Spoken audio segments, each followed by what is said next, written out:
8 minutes past the hour. It's the Rick and Bubba Show. 866 We Be Big. It is Speedy alongside Greg Burgess, Michael Helms, Eddie Van Adler. We are the Good Time Gang, and we're here for another edition of the Rick and Bubba Show. We start things off with a kickoff hour and kick things off for Rick and Bubba. They join us in 1 hour from now for the main show. Today's Charity Charge Day, benefiting another great charity and ministry, Beckett's Blessing Box. And we'll talk more about them. We talked to you about them last Wednesday, but today's the day. So if you go out to participating Buffalo Wild Wings, it's a win-win for everybody. You're going to enjoy some great food and help another great charity as well. And so everybody wins. That's today. Max Lucado, he's got another book that's dropping. We'll talk to him today. We got a lot to recap from this past weekend, a lot of football. I know Rick was speaking last night, so there's just a lot out there today. Will a meat could spin. There's things that are going to be happening all throughout the show today, so do not tune away because you never know. You might miss something. All right, I just mentioned their names. There they are over to my right. Mr. Greg Burgess and Michael Helms. What's up, boys? How are y'all? Y'all good? Gentlemen. Hey. Fired up? Yeah. Ready to go? Oh, yeah. Ready to go for another day. Back again. You know, there's a lot happened since we last saw each other. You kind of look back and you go, Friday night football that had good weather. I mean, did that not feel great? Where we live, it was very nice, low 60s during the game. Maybe touched upper 50s by the time it was over, depending on where you are.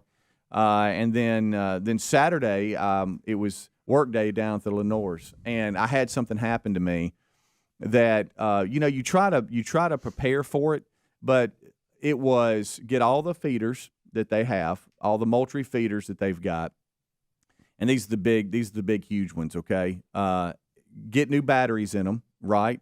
Make sure that you open them up. Make sure the funnels hadn't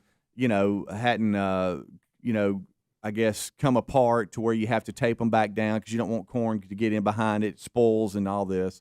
And so they have this place where they keep them that's out of the weather. But the first one we lifted up, there was a snake underneath it, just curled up. Now it was a black snake, so I mean everybody calm down. But it was a pretty decent size, and I was like, good night. Are you kidding me? We've talked about how we don't like snakes, and some people don't like them, but they tolerate them. Some people are just, I'm running away from them, or I'm going to set the whole place on fire like Bubba would do. He would probably have burnt down the entire barn that they were in. But that was not a good start. Luckily, it was the only one we saw for the day. You were on guard the rest of the day. You got that right. Yeah.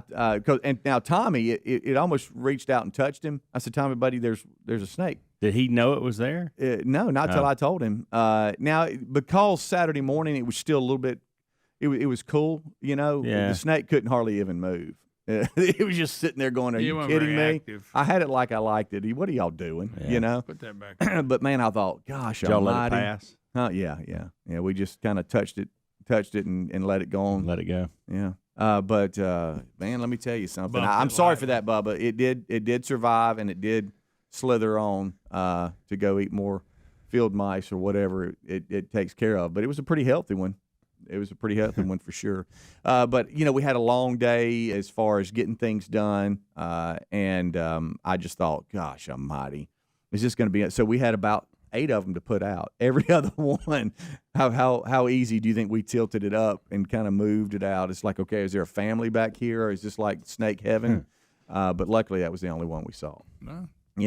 But it was good to get out, man. It was good to get out. It felt good. Pretty weather. It was just beautiful. Probably about 6 hours Saturday of just stuff I'd neglected around the house. Had me a couple fires going, burning some stuff. Really? Greg, you'd have been proud of that. Couple of I like the fires. burn stuff. And I like the burn stuff. Who doesn't like the burn stuff? got on the roof at one point, which that's always dangerous, but needed to.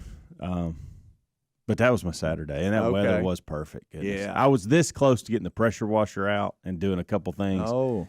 But I was in that in-between where we had some people coming over, and I didn't have enough time to do what I really wanted to do and finish it, and I didn't want it to go into Sunday. Yeah. So I just said, stop on the I'll enjoy the fires. The beautiful weather worked for me because I was painted a house. How'd that go? Okay. It went good. But it seriously, the weather makes a difference. It does. They're all over that. With everybody. It just makes you not as stressed. And I mean, you were like, this is nice being out here. And it went well. Didn't have any catastrophes, which was good for me because, I usually end up throwing something. Right.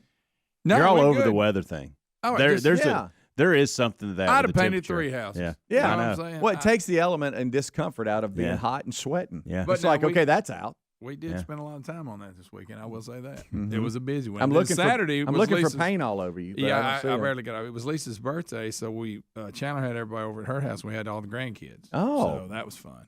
Of course, they'll keep you busy too. Yeah. You get all 3 there. How about their little dog that barks all the time? Hey, she barked all over everybody. Really? Yeah. What's the dog's name again? Cleo. Yeah, that's it. She'll get over to the fence and bark at the neighbor's dog loudly. Still? Oh, yes. And then Ellis went over and stuck his head. There's one board that's broken, and they bark at each other through it. And Ellis went over and barked a little bit. Okay. he was mocking them, but he wasn't near as loud. Yeah. But we had that was really fun.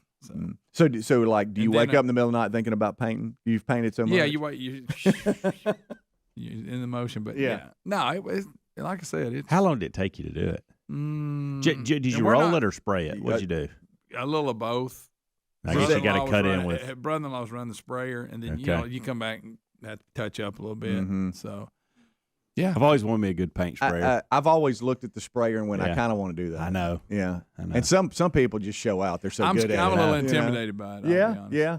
I could get that. I mean, because if you mess up, I mean, it's pretty bad. Never painted brick before, but it looks very gratifying. That it does. It really does. Yeah. But I don't see you with a sprayer in your hand. No, I'm not that guy. They don't let you spray. I'll spray windows. Sure. I would mess the dogs. Yeah, I'll spray them. Is anybody filming this? Because I feel like you could, start your own reality show. It wouldn't be a bad idea. Greg and Lisa flip houses. I don't know what it would be called. That's not a bad idea. I don't know. That. Has this made you want to do this more or less? I've actually enjoyed it. Yeah. So far. Doing the things I do now. A lot of times, when trying to get people to show up, it's a little tough. Right, it is. Sure. It is. But I've actually enjoyed it. I really have. Yeah, when you don't have now we're not finished, but as of today, I've enjoyed it. Yeah. When you're sharing subs with other people, it's hard to get them there. Yeah, I get that. But I mean, I understand that. These big companies, they got their own. They got it like what's they killing like it, everything right now is getting material. Right. Getting stuff. How long does it take to get a window? Well, we've been waiting. Good night. I've heard it takes a long time. We're at least 8 weeks at now. And maybe longer. I don't know. And I don't know when it's coming. Good night. But that's what I'm saying. That's a lot of the frustration. People, it's just you can't get stuff because we're not driving trucks. We don't have enough of them. We don't have the old supply chain breaks down. But you'll eventually get it. But I've actually enjoyed it to this part. Who knows? I may get me a show. Just call it good night. Look at that. Good night. It's coming together though. Attaboy. Greg flipping houses with Lisa. We'll be right back. Rick and Bubba, Rick and Bubba.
the gravy, please. Rick and Bubba. Ooh, it brings me to my knees. Rick and Bubba. It is 21 minutes now, 22 minutes past the hour. Don't forget today's Charity Charge Day, benefiting Beckett's Blessing Box. They're a grief resource box charity for parents who lose children. They started the box in honor of their son Beckett, and in each box is a copy of Sherry's book, Bronner, A Journey to Understand. Beckett's, and that's Becketts, BeckettsBlessingBox.com, their website will tell you more about this great ministry and charity that is benefiting from today's charity charge at participating Buffalo Wild Wings. Go enjoy some great food, and 10% of food sales at those participating Buffalo Wild Wings will go to Beckett's Blessing Box this month. Also, Max Lucado a little bit later in the show. We're looking back at this past weekend, just some personal items there as we navigated through the weekend, and I hope all of you had a great weekend as we look forward to this week together. Just real quickly, bizarre games if you're into all this, not just in football. The Yankees and Red Sox had a bizarre game last night on a what looked like a drop 3 strike that should have been called. It wasn't, and then Aaron Judge gets a hit. The Yankees go on to win. There's a lot of controversy there, but just a real quick glance at college football this past weekend. Clemson gets their second loss. That's one. Yeah, they don't know. An Ohio State player just quit in the middle of the game, started throwing his equipment around, and walks out. Florida State's now 0-4. Let's see. Oklahoma fans are calling for Spencer Rattler to be benched. They don't like him. They want him to go. Now, beginning of the season, he was a Heisman candidate. Yeah. Right. Arkansas is undefeated. They beat Texas A&M and pretty handedly. These are just a couple of headlines. They told the state of Texas to eat it. Oh yeah, yeah, for sure. Both their big schools. Auburn comes back and beats Georgia State, and now juggernaut. Is there quarterback controversy on the Plains? They got LSU this weekend, so we'll see. And speaking of LSU, Mississippi State beat themselves, and LSU got beat. And LSU beat them too. They got beat by 2 people, themselves and LSU. I saw that one lick where 2 guys ran into each other and pretty much laid each other out. That's good. You talking about our best cornerback? He's was good, laid by out. the way. Yeah, he He's is real very good. good. He Very made some good. good plays. And then on the NFL side, you had a 109-yard field goal return. How they put people at the base and then had that return. 66-yard field goal by the Ravens to beat the Lions. Bless their heart. It bounced off the crossbar. Yes, for a new record in the NFL, 66 yards. That's a long way, guys. The Jaguars, what they returned for 109 yards, that was a 68-yard attempt. These kickers now are unbelievable. Yeah. And then last night, another field goal for the win as the Packers beat San Francisco in the Sunday night football game. On the last-second field Packers goal. have regrouped since that first loss. Yeah, they have. 2 wins. All right, back to college. I got a question. And just let me finish this. The Cowboys in Philadelphia tonight, Monday Night Football. I came in Saturday for my outdoors stuff I was doing, and I got into Wisconsin Notre Dame, and I thought, man, this is a good one. It was 10-10, and then all of a sudden it went 13-10, and I thought, do I go back out or do I sit here and watch the rest of this game? And Notre Dame scored 31 points in the fourth quarter. What in the world? Yeah. It ended up being it was blowout. I know. Yeah. Score looked awful. It was very strange looking. That's the only football I watched. That and the last 3 or 4 minutes of Auburn and Georgia State because Braden was all into that. Yeah. Yeah, it ended up being a game. Yeah. Didn't watch any of pro football yesterday. No. We'll watch a little bit tonight since the Cowboys are involved. Watched a little bit of the Ryder Cup, Speedy. I thought of you. You probably watched a little bit of it. I did. It was that was very patriotic, and the U.S. did something they normally don't do in the Ryder Cup, and that's win. Mm-hmm. And so that was first a good win thing. since 2016, and they win by the largest margin in the history of the Ryder Cup, 19-9. And I think 18.5 was the most we had ever scored, and that was a couple of Ryder Cups, but 19 being the highest. So this goes down as the greatest Ryder Cup team to ever play for the U.S. We're young. Of course, the Europeans have got a couple of 40-somethings on their team, and so if you're Europe, you're probably a little concerned. But it was great. Wisconsin played great host to that. The atmosphere was awesome, Greg. It was as close to Happy Gilmore and your atmosphere that you want with the fans cheering and shouting and USA and all this kind of stuff. Had a lot of home field advantage. Greg, there. Saturday before Justin Thomas and I think it was Daniel Berger teed off, they killed a beer right in front of everybody. Is that something they do during this? No, they normally don't do that. But somebody in the crowd threw them a beer, and then they very Happy Gilmore. They chugged it real quick, and then everybody USA. It was pretty loud. So crowds were unbelievable all weekend at the Ryder Cup. And I'm not saying that hey, look, everything's been resolved, but Bruce Koepka and Bryson DeChambeau, we've talked about how they're arch rivals, right? And they're dogging each other. How about they made them get in a room, close the door, and said, y'all work this out. And then by the time it was over, they're hugging after this thing's over. So we don't know, but that was the big story. Oh, my gosh, look at that. They're hugging. So anyway, if you follow golf at all, you're probably chuckling. It is funny because these things happen in the regular season, and then if you're the best players in the world, you're forced to be around each other in a team event. This happened with the Laver Cup too this weekend with two players on the Europe team where they have been back and forth dogging each other as well, and then they're forced to sit as close as you two are. And then you see them coming together during changeovers and giving each other advice. And I got to feel like a lot of this. Phil Mickelson was in on the co-captaining this weekend with Steve Stricker, and that's what you got to do. But it does. I can't wait to see if this carries over into the regular season, or do they just go back to, hey, he's a bip and I don't like him either. Well, you hope and you pray. If you're either one of them, it's almost like, look, we're both young. Yeah. Neither one of us is going anywhere. Let's. Hey, sorry if I did this. I'm sorry if I did that. Let's move forward. But then as it goes on, you remember why you didn't like him. And that could happen. But right now, if they're caught up in a 19-9 win at the moment. Yeah. So we'll see how long it lasts. But it was pretty good. No, I don't like. By the way, when DeChambeau drove the green yesterday on number one. No, it was, and then it was funny too because you get a lot of interaction. If they do it right, you get a lot of interaction with the crowd. And I don't know which hole it was on, but it was another par 4 when he went with a 3-wood, and he looked at the crowd because they were all like, oh, and he was like, guys, calm down. I'm still going for the green. Yeah. Yeah, the caddy earned his money on that one. He did. Because if he'd have hit a driver, he'd have flew the green. He would have. All right, we'll take a break. We'll come back. Lots to still discuss, plus your phone calls at 866-WE-BE-BIG. Rick and Bubba.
top of the hour. Thank you so much for tuning into the Kickoff Hour. It's the Good Time Gang. We're hanging out.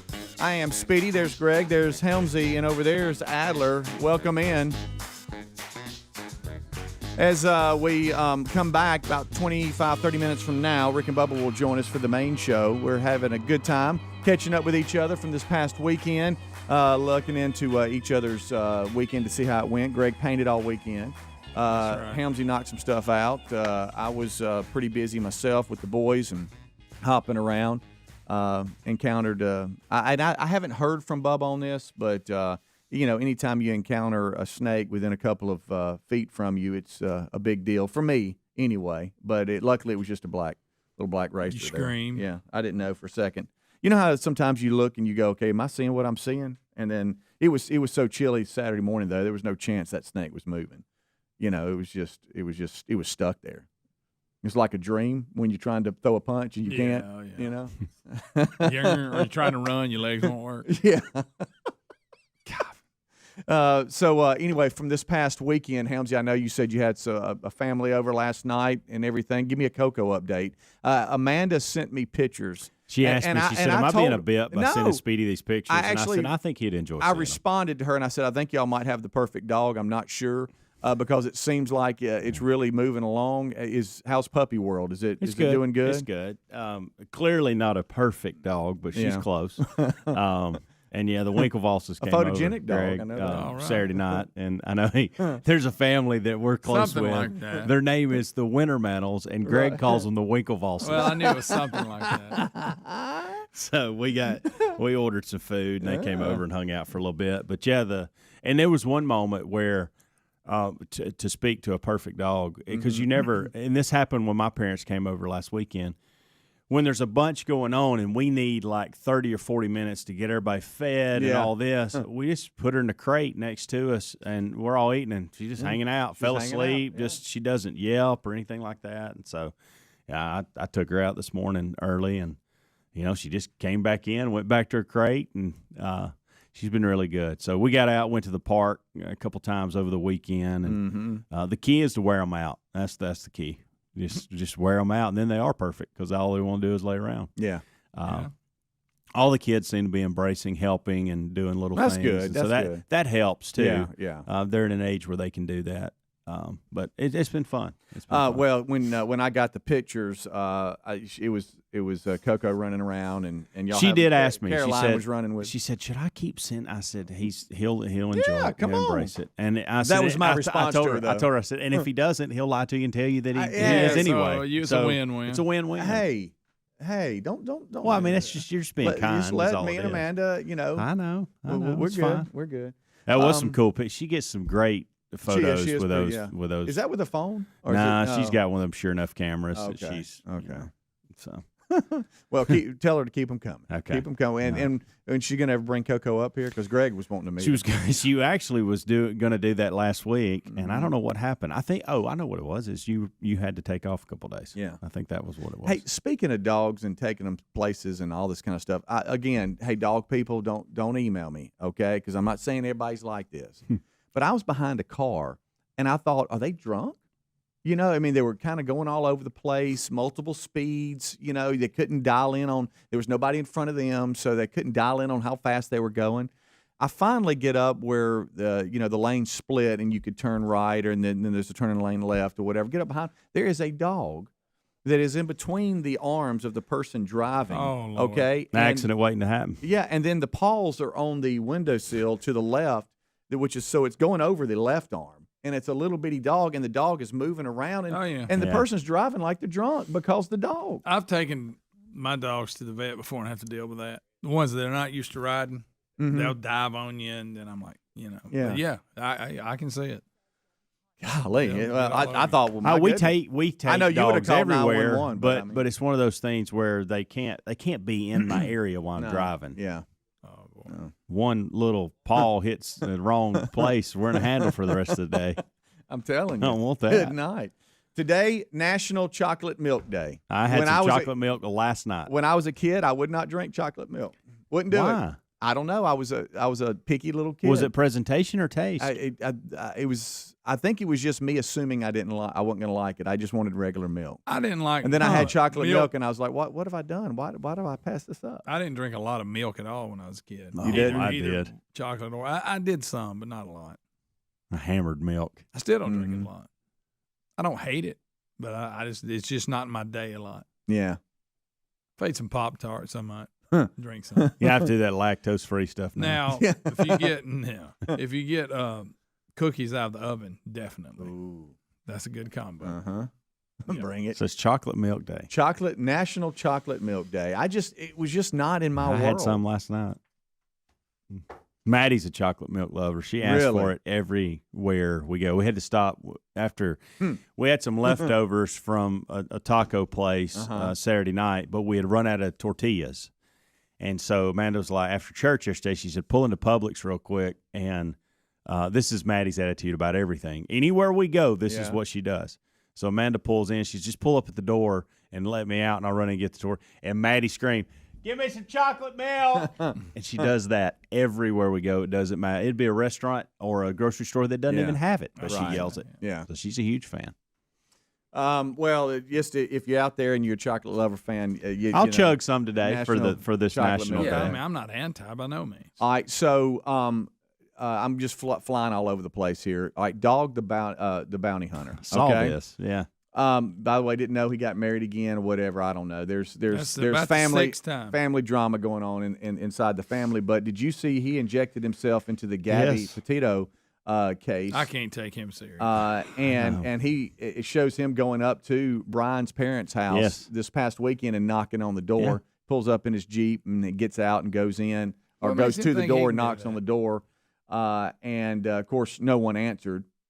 So he left, but now he's involved. But the reason I bring this up is that that was exactly my reaction yesterday, Greg. We got a TV character involved. Yeah.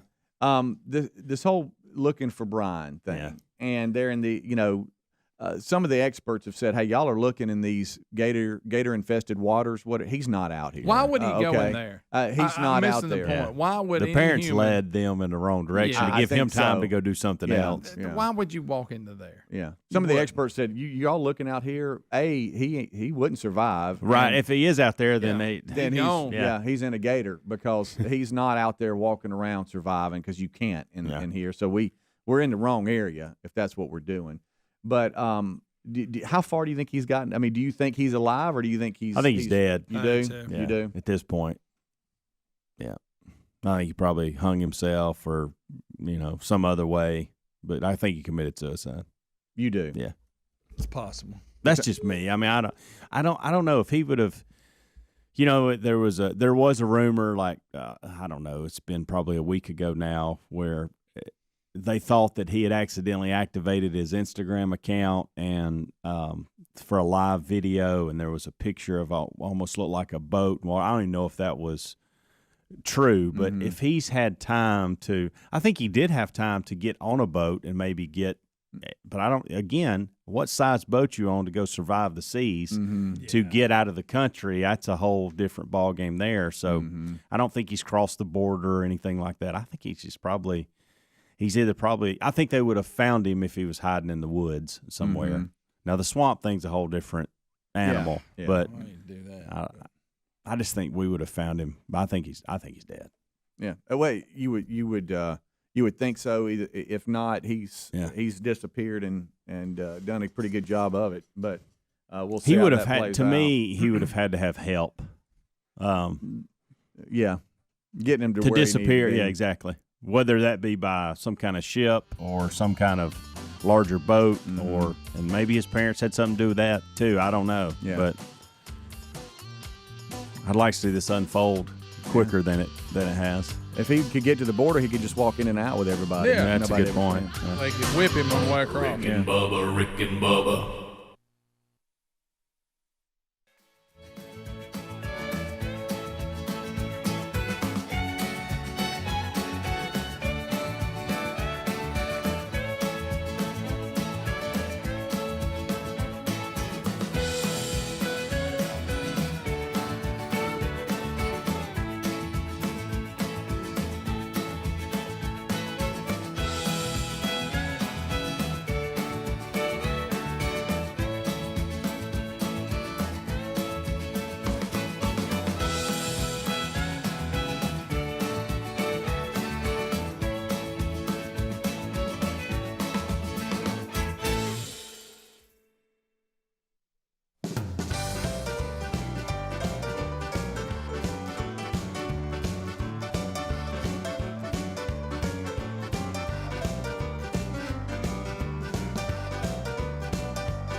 minutes till top of the hour.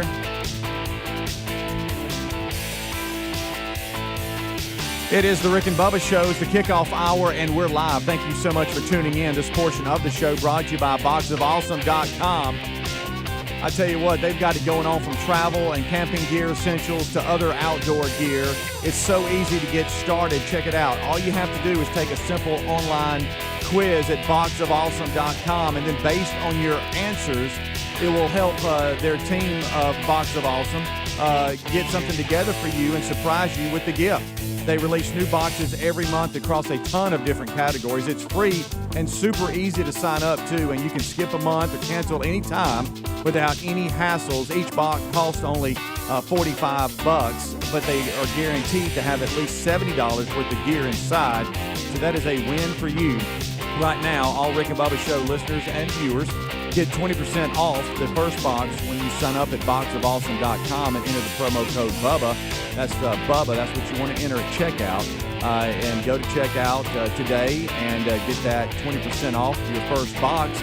Plus, like I said, it's free to sign up. It's so easy to do. If it's fall adventures or whatever you're into, because of your online quiz, they get an idea and then send you something. And like we mentioned here, each box only costs $45, but you get $70 worth of gear inside at boxofawesome.com. 20% off your first box when you sign up at boxofawesome.com and enter promo code Bubba.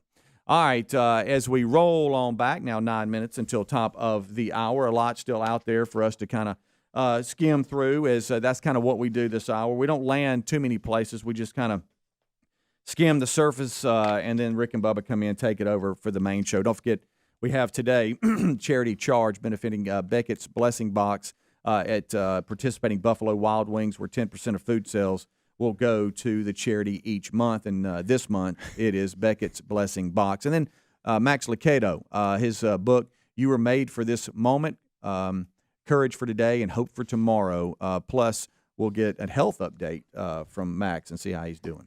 So this is funny, and it just hit me. So I said we had some company over Saturday night. So about 3 weeks ago, I'll take you back to 3 weeks ago, something happened with our main TV in our living room. It just went out, and I tried. This happened like 2 months ago, and I tried to fix it, and I'm just couldn't. And so one Saturday morning 3 weeks ago, I went out and bought a new TV. Okay. Me and Maddie, and we even took Coco with us. We bought. Whoa. Yeah. What do you mean you took Coco with you? Yeah. So would you take Coco in Best Buy? No, we ordered it online. That was the place, and you pull up curbside. They bring it to you. I didn't. We didn't have to get out of the car, and so we. I got to know, did the person bringing it out pet Coco and say, no, "Oh, look at this little cute dog." Coco go. No. But here's the funny part. So I get it home. Amanda's working this entire time. We get it home. I didn't even think to say anything about it because the Braden and Caroline were doing their thing, and it was me and Maddie and Coco, and Amanda was working, so she wasn't going to be home till 12:30 or 1 that Saturday. So we knocked all this out in the morning and just kind of went about our day, and I really didn't think anything of it. I just assumed because of Life 360 and there's constantly things popping up on everybody's phone. Mm-hmm. He left the house. He's gone here. She knew that I went to Best Buy. It was never even discussed. Right. So Saturday night, we're sitting in this room, and one of the people that were at our house said, "Oh, y'all got a new TV in here." Oh. And Amanda goes, "No, that's the same TV we've always had." Didn't even know. She didn't even notice. For 3 weeks, and I had to say, "Babe, that is a new TV. Like we've only had that TV for a couple weeks." And I said, "I just assumed, didn't even know. I just assumed you noticed." Noticed. She's like, "What?" And she was like, Nick was like, "That's the first thing I noticed when I came in here." And I'm like, "Babe, this has been in here for nearly a month. It's been 3 weeks. I know." She never even noticed. So now I'm starting to wonder, what else can I buy for me that she won't notice? There's something just for me. I got a feeling it won't turn. Like I was getting a lot of pressure from Braden on this TV deal because that's the room that he would watch a lot of ball games and stuff in. Right. And it was cramping his style with it right in the middle of football season. Right. Yeah, well, you got. I was kind of delaying it a little bit, but I saw a good deal. Yeah. I saw the good opportunity to do it, and I thought I'm gonna knock this out. But it's so funny. I want to know what you went with. Oh, it's just I don't know. I spent like $450. Oh, okay. It's a 50. You can get. They're so cheap now. Compared to. We were talking about that too. I think the first TV we ever bought together was like nearly $2,000, and it was heavy as the wheel of meat over there. Yeah. Now you can pick the box up by yourself and carry it exactly, in. Exactly. And so, and it was probably half the size of what this one is, but it was less than $500, and it was. I mean, it's a big TV, but it was funny, and I'm just sitting here thinking, what else can I get that she won't notice? Yeah. So my eyes are really open on that. I'm like, okay, like I say, I bet Braden, what can we get into next, son? That Mommy's not gonna. She was like, I thought it was the same one, and then she goes, you know what? Now that I'm thinking about it, I did ask you about that remote the other day. Why you were using that remote versus the other remote? Mm-hmm. I was like, you were vague. New one. I was vague. I wanted to see how long it would take. She had actually said too. She was like, you're gonna have to resolve the TV. She was wanting me to resolve the TV issue. Right. I guess she thought I fixed it because I was tinkering with it. I don't know why I thought I could fix the TV. Yeah, you TV repairman now. I acted like I was. I was like, I'll have this bag up in no time. Yeah, no time. Y'all don't worry about this. I got it. Don't worry about it.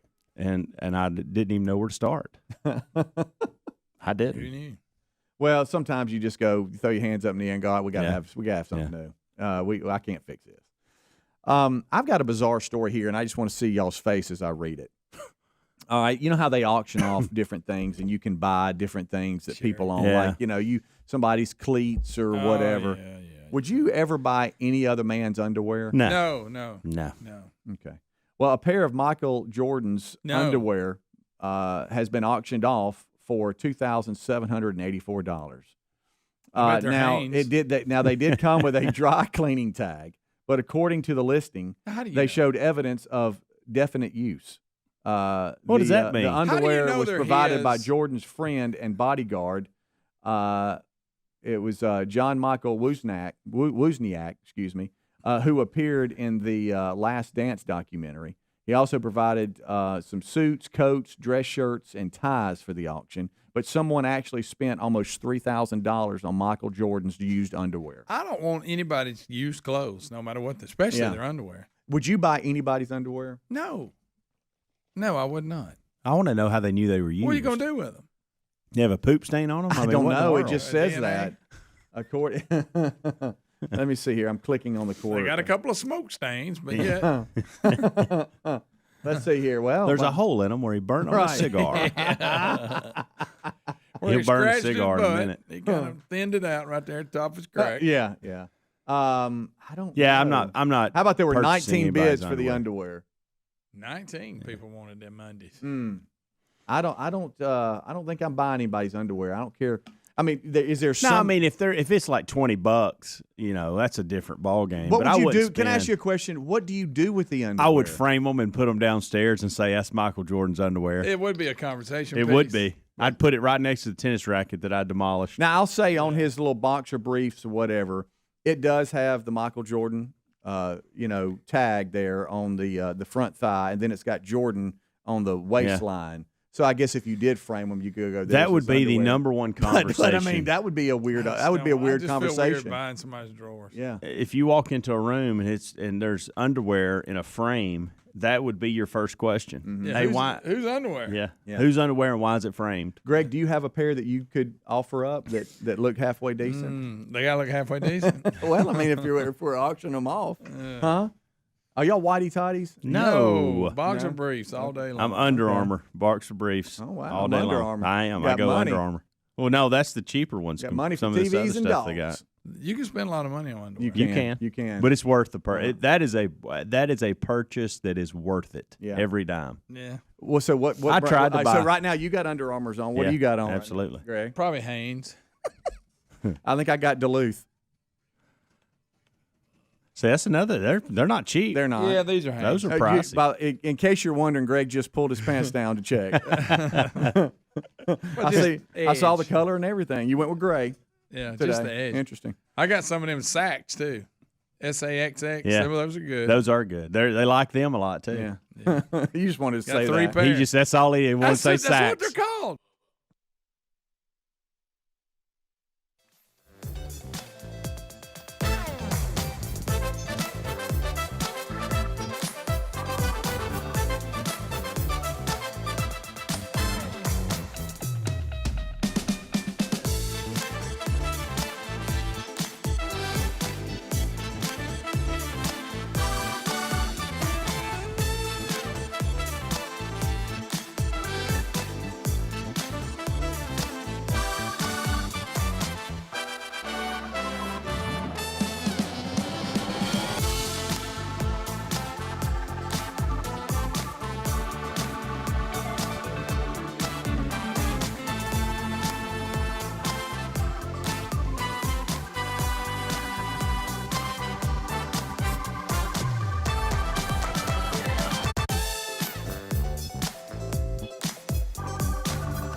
6 minutes past the hour of the Rick and Bubba Show. Thank you for being with us. A brand new hour has begun. We have much to do going forward on the program today. We start this hour with the national anthem.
It is 8 minutes past the hour of the Rick and Bubba Show. Thank you for being with us. Another hour, on another day, on another week. And the gang's all here. Speedy, the real Greg Burgess, Helmsy, Eddie Van Adler, all here. They've given you a kickoff hour as Team Rick and Bubba moves forward. Glad you're here. Max Lucado visits with us on the Rick and Bubba Show today. Another Rick and Bubba charity charge as well.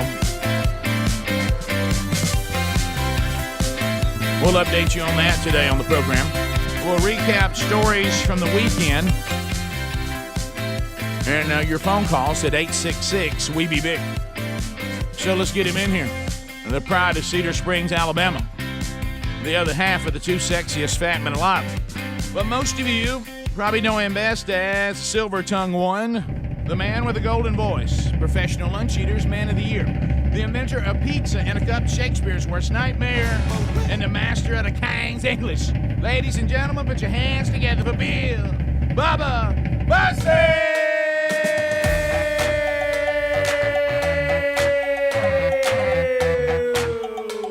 Howdy, Bubba. How about it, Rick Burgess? Friends and neighbors, associates everywhere. Let's get this week rocking. Let's go. Who's ready? Let's go, huh? Can't for a while.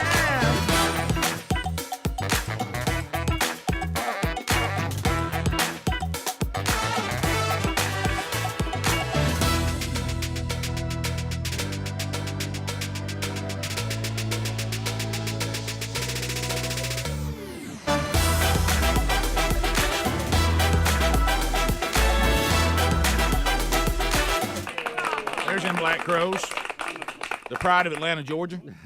There's a lot of them out there now. Yeah, well, not as many people shooting them, obviously. No, that's true. So, I mean, a bunch of. How's everybody? How's Team Rick and Bubba? Everybody good? We're good. Yeah. Everybody good? Welcome back. Good. Hope everybody had a good weekend. We'll unpack that a little bit. I mentioned we got Lucado coming up. I woke up in the middle of the night last night, and I said, Lord, please let Max Lucado write a book. How many books has he written? He'll crank them out. Rick, I mean, he makes the encyclopedia look small. How many books? So we got that, and I mentioned the charity charge. Now, this only involves Alabama, so we apologize for that. But if you're in Alabama, you got to make the move to these participating Buffalo Wild Wings locations. That'll be Alabaster, Birmingham, Gardendale, Tuscaloosa, Hoover, downtown Birmingham, Trussville, Pell City. Any of those locations today. Go out, enjoy delicious Buffalo Wild Wings. 10% of the food sales will go to a really, really cool ministry. I actually met the couple's parents at a wedding this past weekend, but it's called Beckett's Blessing Box. And this is a box. It's a grief resource for parents that have been through the trauma of the loss, the earthly death of a child. And there's all kinds of things in there that can be helpful, including a copy of Sherry's book that she wrote, Bronner, A Journey to Understand. So that comes in every box, too. So BeckettsBlessingBox.com. If you want to know more, go out and eat food, and you'll provide that. We wish that resource was not needed, but sadly it is, and it's good to have it. So go out and support that today. So, Bubba, I've got a lot to unpack. I know you do too. It was I've got to meet a lot of guys last night in Chipley, Florida, and I'll recap that. Always fun to say Chipley. Chipley, Florida. I did veer and told Bubba I veered into a joke that I didn't even intend to be funny. You know how sometimes you do things because you hope to get a laugh. Right. I did something that I wasn't expecting a laugh. It got a huge laugh, and it was unexpected. And I'll mention that. But a bit cruel. Yeah, well, I didn't mean. I honestly was just recapping the history. Right. But a guy came up to me, and I want to ask you about this. And he said, "Hey, man, saw Bubba this weekend." And I said, "Okay." He said, "Man, he's struggling." I said, "What?" He said, "I watched him try to go up a hill." I bet that was a sight. He said in Auburn. He said, "Is he okay?" And I said, "Well, what do you mean?" and then he mentioned it seemed to be some foot. Yeah. And I said, "Oh yeah, I'm familiar with that." Yeah, I got to get an MRI on it today. He said, "Man, I almost went over and started pushing him just to help." Yeah. And I told him he should have. Well, we went down to the game, went to see the kids and visit, and Hunter works there in the for I guess it's technically for Fox Sports, but the Auburn Network and a lot of the pregame stuff. So we had not been down, and we went down to see what all was going on with that, and. I'm just banged up a little bit right now, so I'm struggling. I mean, I am struggling, and I've tried to stay off of it, which means I hadn't been walking a whole lot, so that made it even worse. Hard not to walk if you go to a ball game. Yeah, not just a little bit. It's the shortest path. It feels like miles. These stadiums are built on so many acres. And it's so much walking. So if you don't like to walk, you need to. You need one of those little electric scooters you can rent, or and then leave wherever you want to. Wherever you finish it. That'd be nice. They, I don't know that they offer that service, but not there. I saw 2 or 3 carts going through that had stuff on it, maintenance, and I was like, how much to get me to this gate right here? No, I'm thinking you might rank on some of those things that haul people around that have physical challenges. Oh, yeah. Well, it looks like it. You're watching me walk. I mean, so anyway, I want to get this out of the way first of all, okay? Because we're all riding around, and we're sports fans. We like sports and all that, and for some of us, definitely for me, my favorite is college football, if I'm going to follow it. And so I understand. I want to say something to a very prominent sports broadcasting company, okay, Learfield, okay? And I know they have tons of college football. Yeah. Guys, y'all got to stop telling the announcers, tell them to say Learfield Sports, because it keeps sounding like that the stadium's called Learfield. And so no matter what you're listening to, they go, so-and-so live from Learfield. And you think, well, they're calling the stadium Learfield. But I know what they mean is Learfield Sports. And they used to say sports, and they've stopped, and they've hipped it up now, and they just say Learfield. Right. Yeah. And it sounds like that whatever broadcast team you're listening to, that the place they are is Learfield. Right. Because you call stadiums fields. Like Pat Dye Field or Burgess Field. Right. It sounds like they're calling that the name of where they are. So you start named after Mr. Lear. Yeah. So you're thinking to yourself, well, I didn't know that team's place was called Learfield. A lot of stadiums named after Mr. Lear. Yeah. How about call it Learfield Sports? And then when you say that, you go, oh, okay, this is the sports broadcasting. Who's handles the tailgate shows and the play-by-play action of whatever team I'm listening to, because it sounds like they got a bunch of them. Because it's a bunch. And congratulations. But when it says live from Learfield, it sounds like that's the name of the place where they are. It's a lot of people live from Learfield. I'd like to hear it say Learfield Sports, so that way it lets me know. Now, I know enough if I'm listening to something, what the name of the stadium is. But if I didn't know, if say it's a team I'm not familiar with, I go, oh wow, their place is called Lear Field, and they throw it in there a lot too because you want branding. They throw it in there a lot. Yeah. And it's very confusing when they just drop Lear Field in there. You're like, I thought that was Bryant Denny. Live from Lear Field. What? This is Lear Field. I thought it was Bryant Denny. We'll come back 16 minutes past the hour. More of the Rick and Bubba Show coming up right after this. Rick and Bubba, Rick and Bubba.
my knees.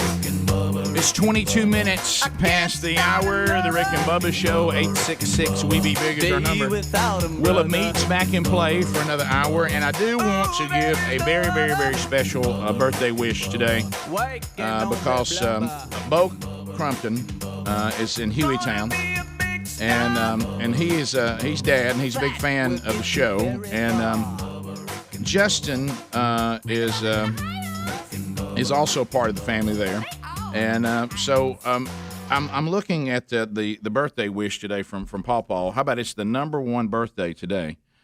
So Bo is Granddaddy's number one first time, and Daddy was with me on the road yesterday, Lee Moore, and he's like, you know what?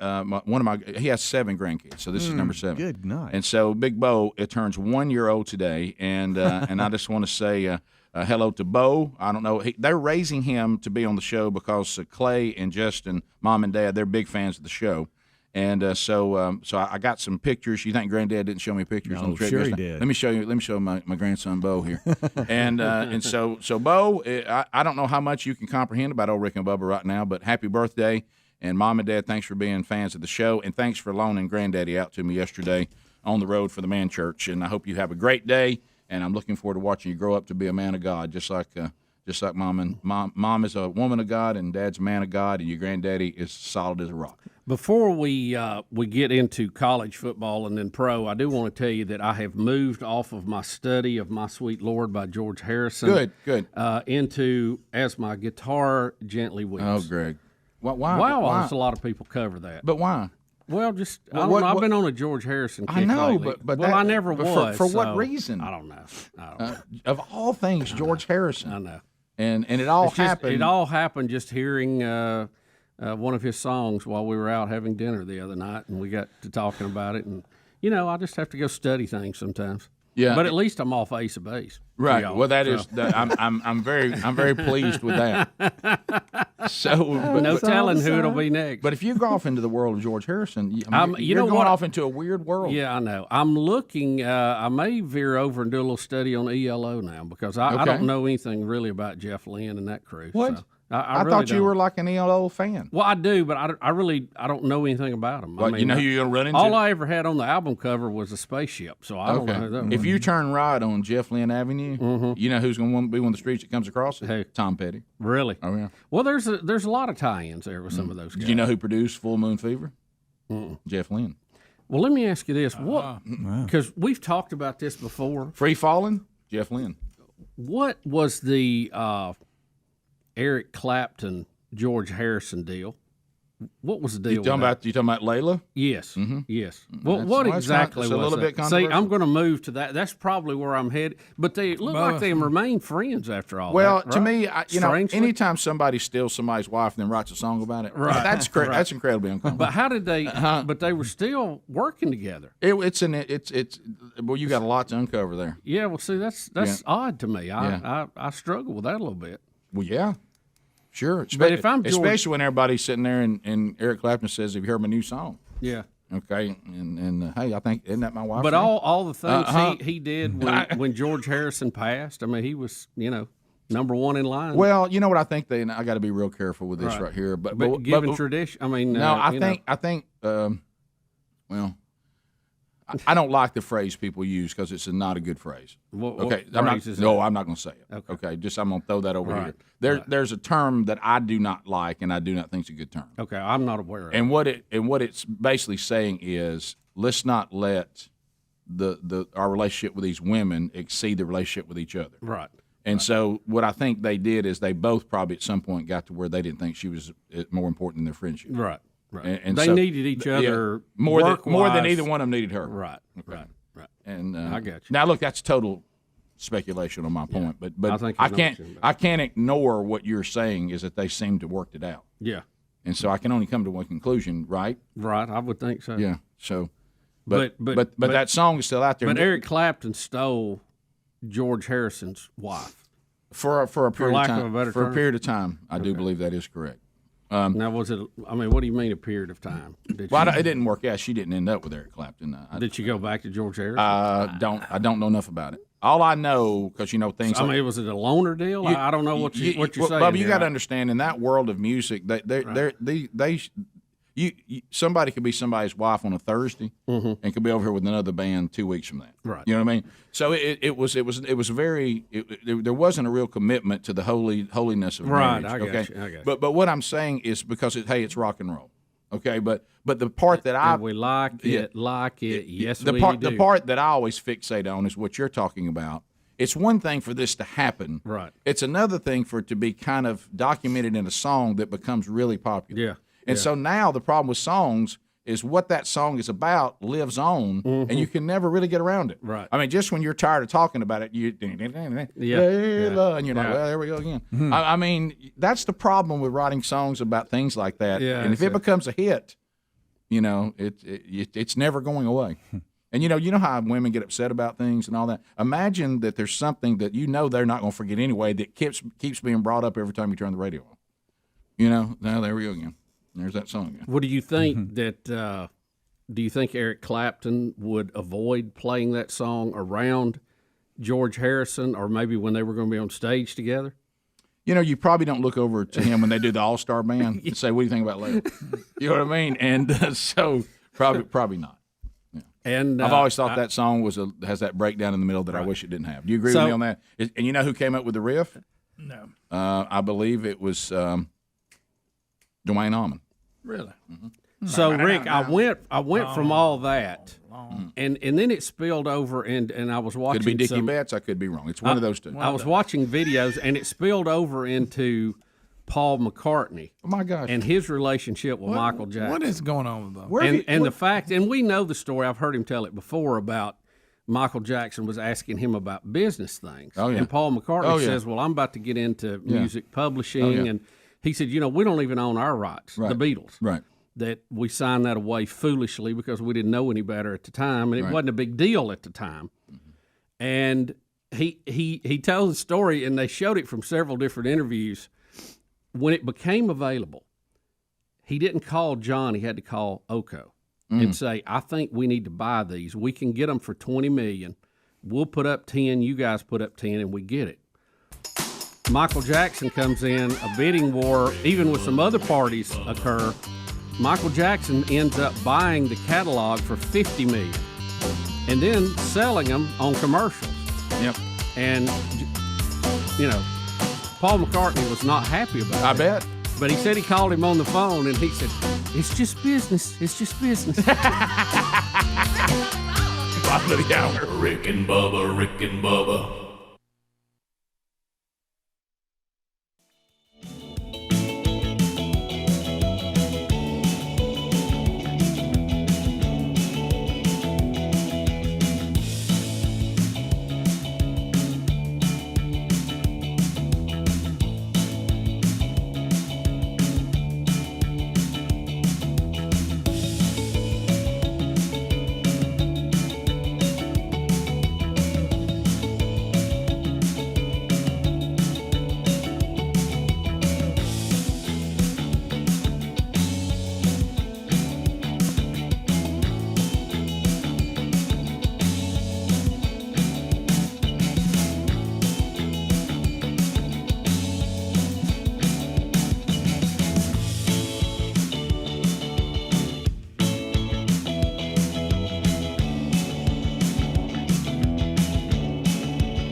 $35 minutes past the hour, the Rick and Bubba Show. Thank you for being with us.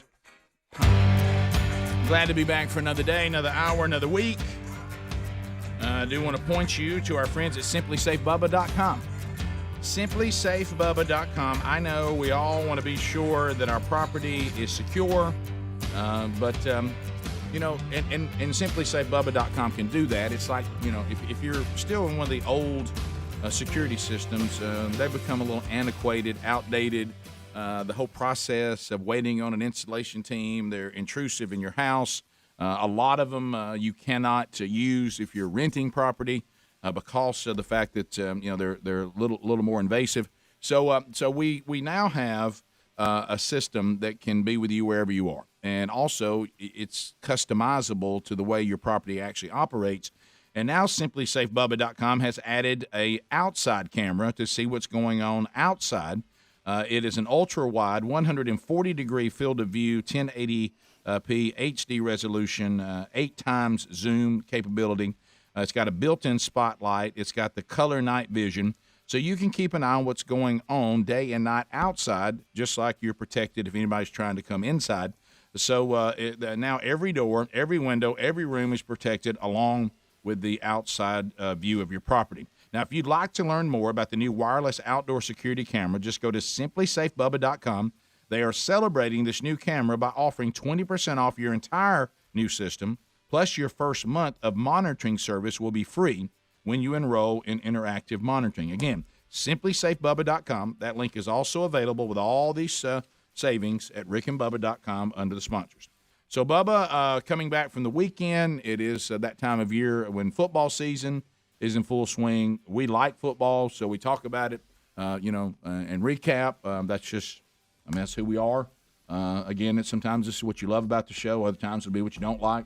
We pretty much talk about. We'll cover enough topics. Yeah, we talk about whatever we feel like talking about, and usually if it's college football season, we like talking college football. Rick, if the season ended today, if the playoffs started today, it would be Alabama, Georgia, Oregon, and Penn State. That's your top 4 teams, according to AP. Well, apparently, if you shouldn't do this, but if you want to have fun, and fans love to do this, well, if this happened against this team and then we played this other team, that must mean, by the way, that isn't true because there's too many variables in individual games. But I didn't get to see any. I literally saw, I think, 3 plays of football the entire weekend. But I started following the Team Rick and Bubba group text, and I know you were at this game. So the last I checked, because you see Penn State ranked number 4, is Auburn fans were like, hey, you know what? We got the right coach, which I do believe they do. But, hey, we got the team. Look at I saw Auburn fans, based on the way they played last season, the last couple of seasons, that they were considering the Penn State game a moral victory. I mean, you could see them on planes celebrating the loss, which is kind of odd. But they were saying that hey, we didn't get embarrassed. We feel like we're getting better. We like the way our team looks. We like all that. You made it a game. I mean, you had Penn State, right on the goal line to win the thing, you know. And guys, a week can make so much difference. And so I'm sitting there, and I see you guys going back and forth on the team text, and I don't really know what you're all talking about. I see things like getting manhandled up front, this, that, hey, quarterback controversy, and I was like, what in the world is going on? But apparently now that I know, and you guys can speak to it, Georgia State, again, this is not fair, but if you do these comparisons that fans like to do that really shouldn't be done, apparently Georgia State is more physical than Penn State, and they should be ranked number 5. Yeah. Well, let me tell you what, they came to Auburn and got after them. They did. Them good. Right. And, maybe the coach can work that transfer portal and pick up a few players from Atlanta. I don't know. So, but Auburn finally got it together and scored 15 points in the last minute and a half to pull the game out. So, but it was tough game. Woo. Yeah. So the crowd getting a little restless. They were trying, but and the crowd can help a team out, but there's a point where you kind of sense that they're like, y'all got to help us out too a little bit here. Well, and we all know this and went through it with our kids and all that too. But it is interesting that you can see fans 1 week ago talking about how great their team is and how much they love them, and in 1 week be booing them. Yeah, yeah. So that's why you got to understand how this works. True. Hey, you got to understand how this works. Yeah. You better be playing for an audience of one. Yeah. Well, that's why those coaches make millions of dollars. Yeah, and you got to perform. And good, and it's a short rope you're on. But the good news is now we can say that's what players get paid for. Yeah, that's right. True. You're right. No, but you got a good NIL.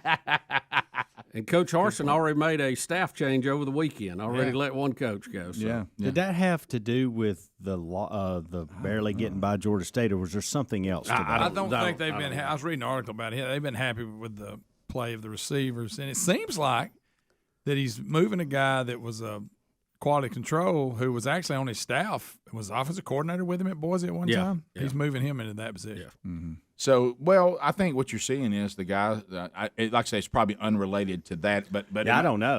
What it sounds like is I'm not happy, and see, am I just going to sit around and keep letting this go on? Yeah. It sounds like it was now it's my bad, and so I got to make a change. So it's probably a compilation. Well, the thing what we're seeing is a lot of overthrows, and then when they actually hit a receiver, they're dropping it. So I know he was unhappy with some of that too. So we'll see. T.J. Finley, the LSU transfer, comes in the fourth quarter and rallies the team for a win. Auburn goes to LSU this week. It'll be interesting to see which quarterback that Coach Harsin goes with. And he said the right things after the game that when you're not performing, we make changes. They rotated in some wide receivers. They rotated in some running backs, and they had to do something to spark the team. And so it'll be interesting how practice goes this week and who will start as they go to play at LSU with like an 8:30 kickoff, which means the crowd will be extra sauced. And they'll love a player that left them. Oh, they'll love that. Yeah. And, for him, he probably would love to start to face his old team. That's a given too. Well, he may or may not get that opportunity. Yeah. But it sounds like to me when you have a quarterback that's not clearly that doesn't have a good day, and you put the other one in, and he has some kind of spark. I think that you get into that mode now where we could put the backup in this week, and if he doesn't do well, we'll put starter back in or the original starter. Yeah. So I think they'll just go with who they think have the hot hand, and boy, sometimes that leads to. I think you have to settle on your quarterback. I've never been a huge fan of the 2 quarterback thing.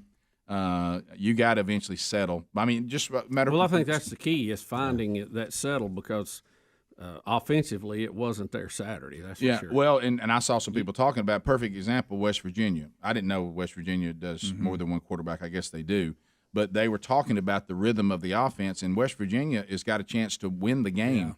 At Oklahoma, and they get 2 bad snaps, but they said that was now still you can't have bad snaps. But the center had now gone to a different rhythm with a quarterback, and you could tell it really messed him up. Yeah. And it cost West Virginia the game. Yeah.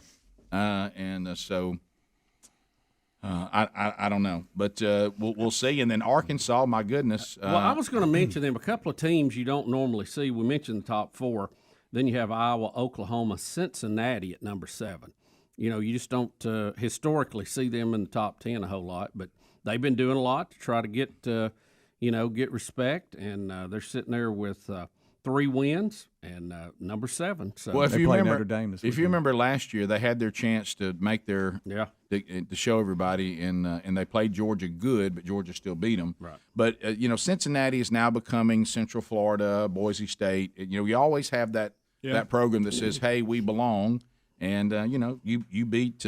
You win this weekend, you'll make a big case for that. Yeah. But as you were saying, then you have Arkansas at number 8, a team that didn't win an SEC game for like 2 years or something. What a job. And, wow, they have come out and had 2 big wins already. Listen, me included. High-profile wins. When they hired Sam Pittman, I was like, who? Yeah. I was. He's a motivator. Pretty good call, it's like. Well, he's got them playing hard, and that's a credit to him and his staff. And then the players are making plays, but there's just you can tell that he's got them, and that's the key to buy in. And they're playing, really good football and inspired football, physical football. And now I don't know how the whole season's going to go, but I mean, how about when you go? The Texas A&M win was the one everybody said, "What happened?" Yeah. How about when you go ready for A&M to push Bama? Yeah. Yeah, they were. This was supposed to be their year, and they go down there and play in Jerry's world, and Jerry Jones was very happy. Well, let me tell you, I'm interacting. that, I'm interacting, and even have a phone call with some big Razorback fans today, and they are thrilled. I bet with Coach Pittman. Can you get them to do Suey Pig for you? Oh yeah, I'll do that. I saw a headline said why is Arkansas so mad at the state of Texas because they beat the Longhorns and they beat them. Yeah, they're the state champs right now. Why are they so mad? I heard them say, "Bring on Baylor." Hey, bring them on. Florida number 10, Ohio State 11. How about Ole Miss sitting there at 12? We'll see what they got this week. Yeah. real. Yeah. How about Cincinnati and Ole Miss? Y'all have a real opportunity this weekend to show everybody where you are. Ole Miss against Bama and Cincinnati with Notre Dame. Yep. That'll tell us a lot. Rick and Bubba.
Rick and Bubba Show. Thanks for being with us. Will of Meat back in play for another week. Could happen at any time. Still to come on the program, Max Lucado will be with us. It is a Rick and Bubba charity charge today at participating Buffalo Wild Wings locations in Alabama, benefiting Beckett's Blessing Box. So go out and enjoy great food today from Buffalo Wild Wings while making a difference. Awesome. All right, so some other things that we need to hit from college football over the weekend, some of the stories. Clemson. 2-2, ranked 25th in the AP poll. Haven't seen Clemson that far down in a long time. Clemson, struggling. So that if you'd have said week 4, Fresno State would be ranked ahead of Clemson, that you just wouldn't, you wouldn't grab that. Who does Penn State? They're number 4 this week. Penn State is number 4. Yes. Mm-hmm. Iowa 5th. Yeah. Well, we'll see on that one, but they could continue on.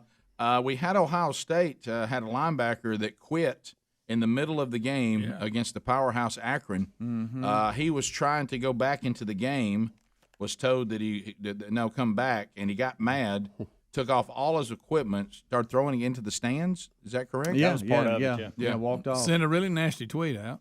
Did he? Yeah. Mm-hmm. Yeah.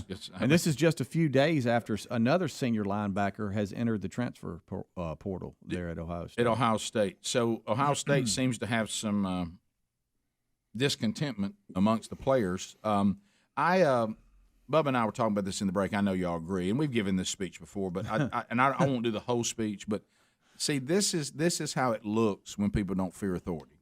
Yeah. Can you even imagine? I've never been told no. Yeah. Can you imagine the coaches that we played for and the men in our life that were in places of authority?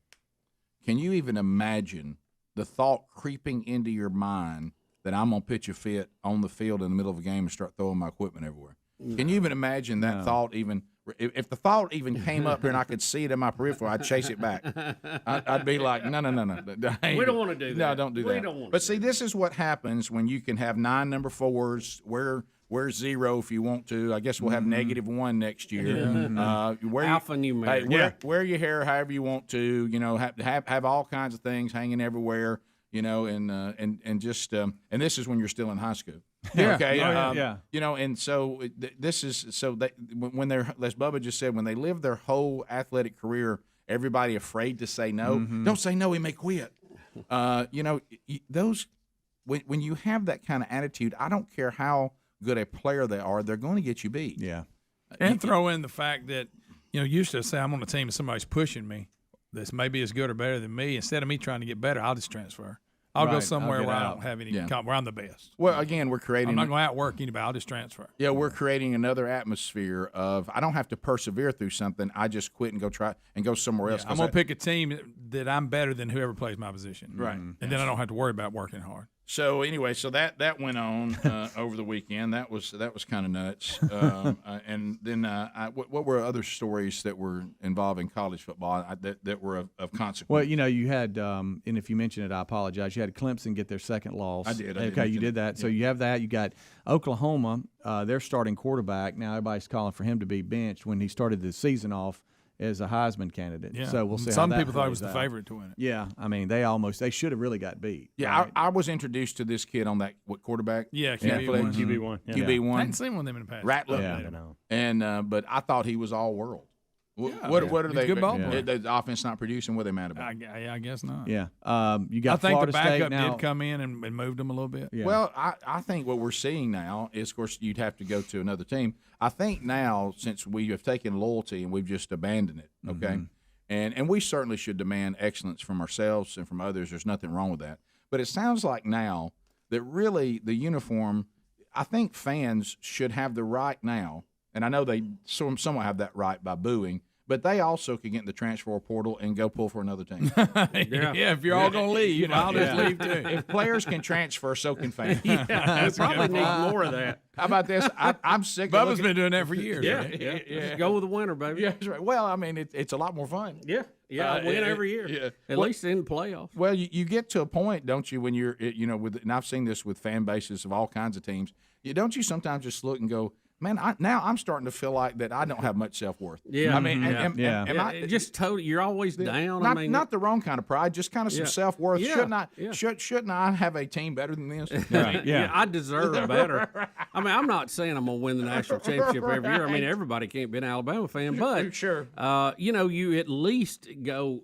Look, I need a winning. I need a few wins here. I just can't always be losing and close. And Right. I'm tired of 6-6 and blah. I didn't see any of the game, but apparently, we warned that the Tide, whoever was next, They opened it up with a kickoff. 100-yard kickoff return to get it started. 14 seconds. I remember That guy's fast. Wow. I almost went to Hattiesburg and say, "Why don't y'all just say you don't want to be, you don't want to see this." Yeah. They almost lost. And, Right. Now, keep in mind, not almost won. They almost lost. And he hadn't been happy with them all year. And look, Saban has been waiting on something to tell this bunch they're not as good as they think they are. And for Florida to nearly beat them, that's all he needed. Now, keep in mind, it's the perfect storm because you didn't lose. You're right. Right. But you still get to you treat it like a loss. Yes. Yeah. But you got to win. But on the record, it's still a big dub. Yeah. That's the perfect scenario. I thought College Game Day would be in Tuscaloosa for them hosting Ole Miss, but they'll actually be in Athens as Georgia hosts Arkansas. Oh, that's going to be a good one. Suddenly a big game. Remember Who one would have time- thought that in preseason? No, when we looked on the schedule and we saw Georgia, Arkansas, we're like,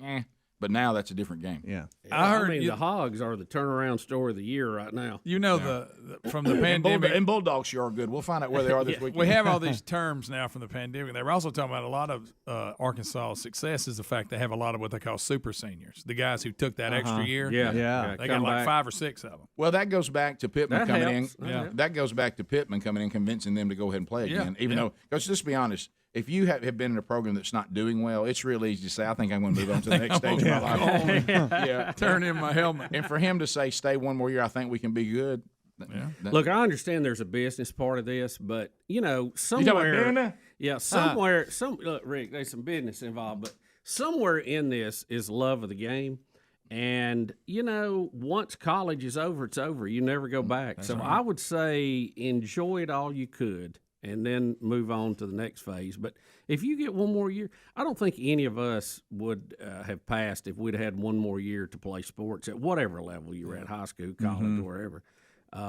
Because you can't go back. And you always think, hey, if I'd had one more year, ain't no telling.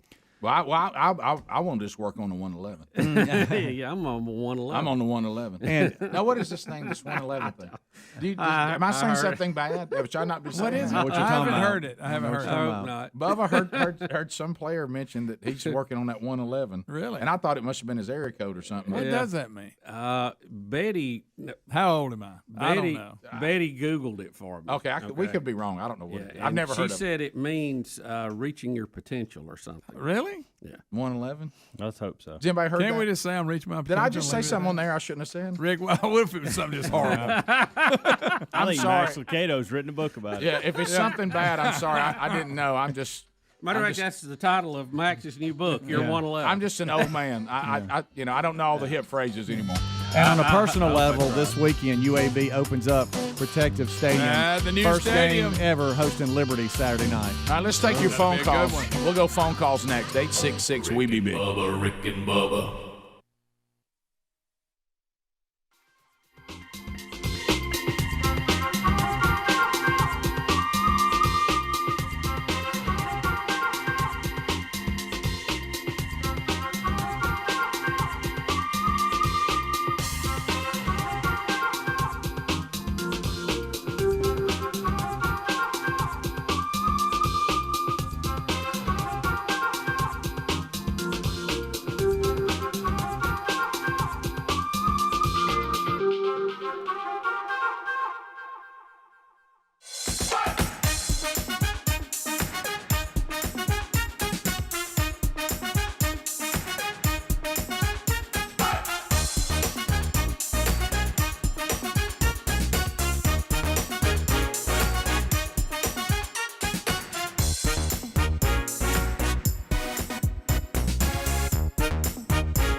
Past the hour.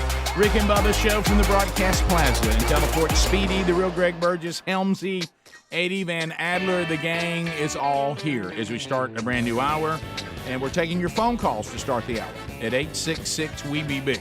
And you can call us on any topic, and we'll find out what is on your mind, and we'll continue going forward, unpacking the weekend. Welcome back, Mr. Bill Bubba Bussett. Rick, glad to be here, honored and privileged, and we hope that you are starting your week off well, too. That's right. Enjoy Rick and Bubba University from over the weekend. If you hadn't caught the new one, it is available. We talked to the Kendrick brothers, so you can enjoy that. Look into their history on Rick and Bubba University, the podcast. That's the unique podcast that comes out every week. So, Bubba, we start going to Jake. And of course, Jake. Man, I've been watching the 870, but Jake's been ringing since the live show started because Arkansas fans are stoked. I told you I've been talking to a lot of Arkansas fans, and good for them. Jake, what do you got to say, buddy?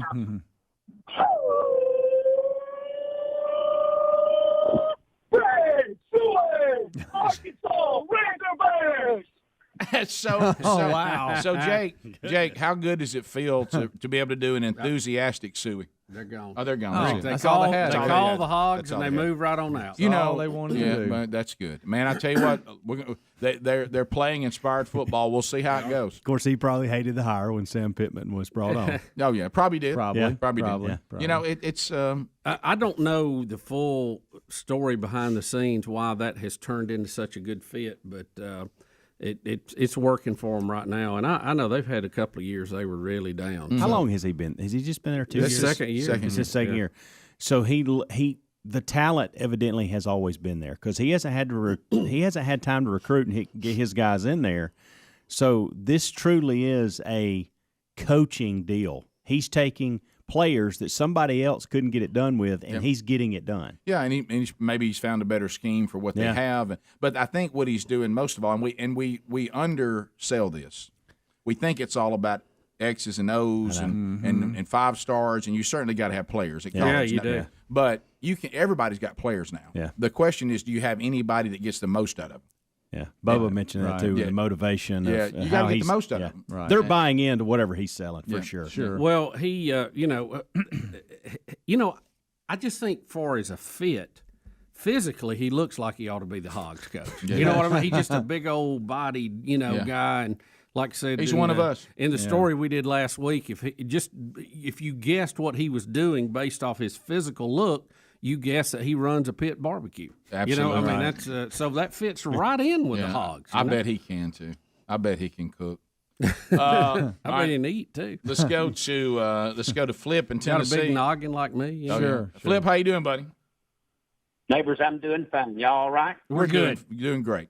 Listen, I'm a little hurt with you.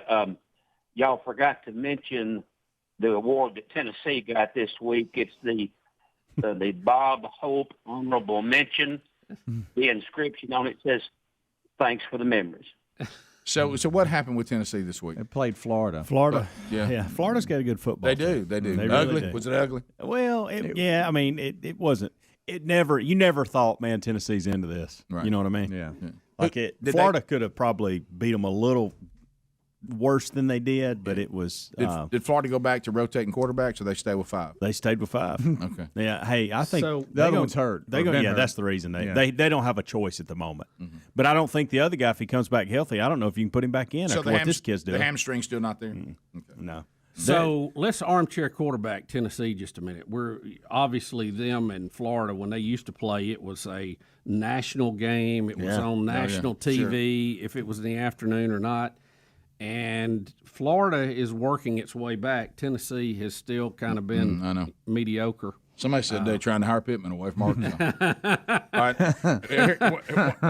right. One of my Arkansas. If he was on the list and didn't get a call, somebody's being reminded about it right now. All right. So here's from one of my Arkansas new buddies.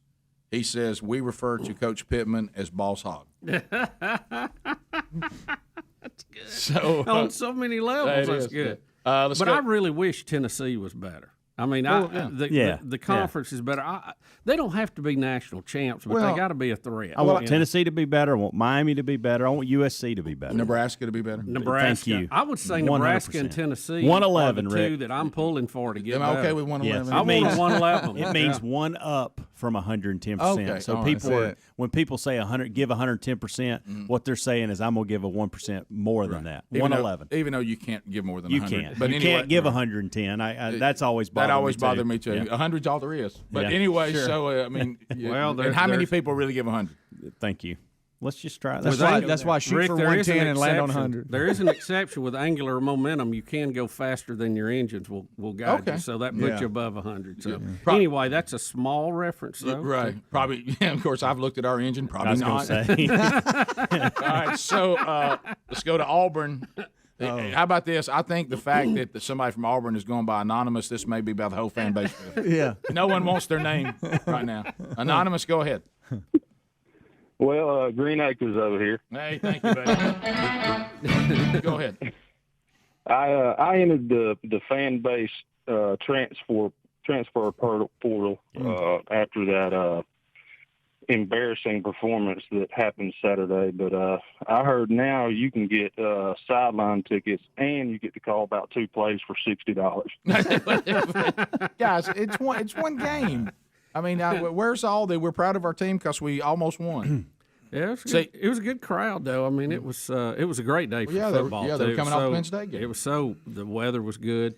Now, this is funny, too, because the sun was shining on us a little bit where we were. It wasn't until the game started, and Betty spent most of the second half in the concourse because she was too hot. She didn't want to sit in the sun. Yeah, well, Saturday was that we told she y'all. was vesting back there. We told y'all that those of you that had come to our state, don't be duped by we have a fake fall that drops in sometimes in September, early October, and it's only a couple days. And it'll start warming pretty quick. And Saturday it started working its way back. By the time it got afternoon. Yeah. Now the morning was nice on Saturday. It was very nice. Yeah. Of course, The heat curve, the heat curve in the summer is like a big bowl, but now it's kind of like a spike. You're still gonna have hot, but it ain't gonna be there as long. Parker in Albertville. Parker, go ahead.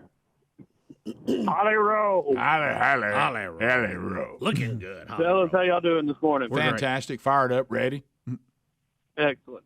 Hey, did y'all catch the Florida State game? They had a referee on field, on camera, eating a pack of Skittles.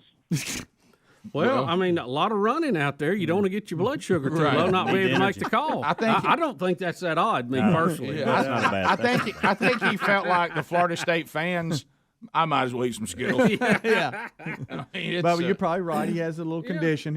Well, I mean, they're out there sweating and running. They might need a little pick-me-up. Let's go to Mark in Alabama. Mark, go ahead. Hey, guys, how y'all doing this morning? You're doing great, buddy. Listen, did y'all hear about the Taliban was opening up an army surplus store in Afghanistan? It's called Trader Joe's. Bama Mark. That was a Bama Mark with an Afghanistan joke. You can't hide that Mark, voice, can you? No, No, you can't, Speedy. Look. Thanks, Greg. There's the referee eating funny. Skittles. Yeah. Yeah, But need you're a little right. pick-me-up. That's all it is. He made some sugar. You know what? good You know for what's that. sad about that? If I'd have been that player walking by, I'd be like, "Hey, can you give me a hit there?" You know, Yeah. There. Look, that's funny. y'all. When I see that, He's he's in shape. He's a big guy though. all right. When we threw all of our stuff out about teams, do we not want Florida State to be good again? Oh, absolutely. Don't we need to get them Yes. on the list? Yes. Absolutely. Well, That you uniform do. shouldn't be that bad. You do, but they were good for a long time. So Well, that's why I'm asking. Do we want them Yes. back? That's If absolutely. we're these teams, we want to be good again. As Florida State on it. well, you Yeah. can't pick every team I that know. used to be good. Right. I mean, if I'm prioritizing, I'm doing Tennessee and Nebraska. Okay. And then I'll work my way down. Florida State may be on the next level. Still a little mad about losing. Do you the remember national when you championship. do you remember when you would plan your Saturday? Albie came out of it. Jared.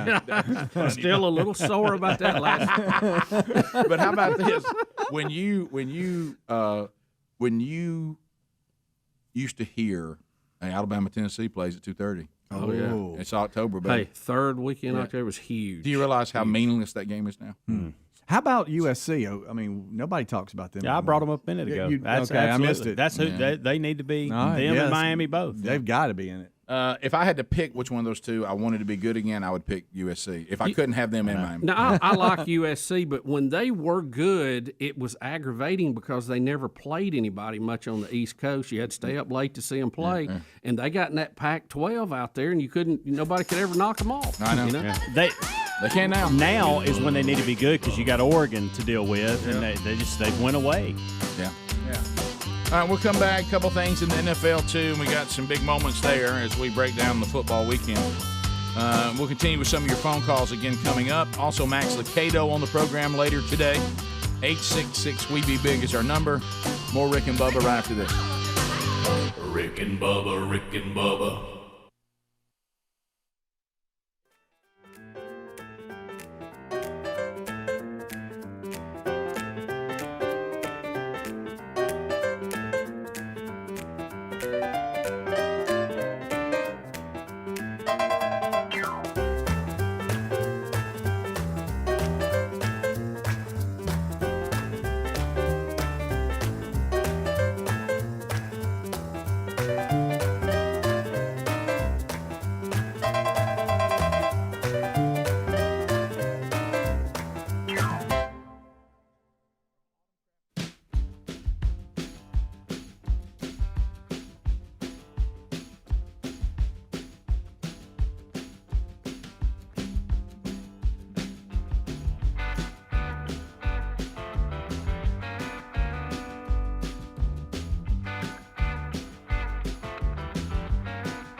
the gravy, please. Rick and Bubba. Ooh, it brings me to 22 minutes past the hour of the Rick and Bubba Show. 866 We Be Big is our number. Charity Charge Day today with Rick and Bubba and Buffalo Wild Wings. If you're going to make plans to eat, watch Monday Night Football tonight at Buffalo Wild Wings. Alabaster, Birmingham, Gardendale, Tuscaloosa, Hoover, downtown Birmingham, Trussville, and Pell City. Those Alabama locations do the Charity Charge with the Rick and Bubba Show out of our home state of Alabama. 10% of all food sales at these participating Buffalo Wild Wings will go today to Beckett's Blessing Box. You can go to beckettsblessingbox.com to find out more. And this is a ministry for those that are grieving the loss, earthly death of a child. And they have put in a box of things and resources to help that family, including a copy of my wife Sherry's book, Bronner, A Journey to Understand. So you'll be helping fund that. And for those things that they need, ongoing that ministry, again, we wish was not needed, but sadly is. And they do a great job. And they have been through this with the earthly death of their child. So they want to help others who are in the same situation. So you're making a difference today while eating delicious food. All right, so we talked college football, and I know we didn't hit all of it, and so but we hit some of the highlights, and we gave you the current top 10 today.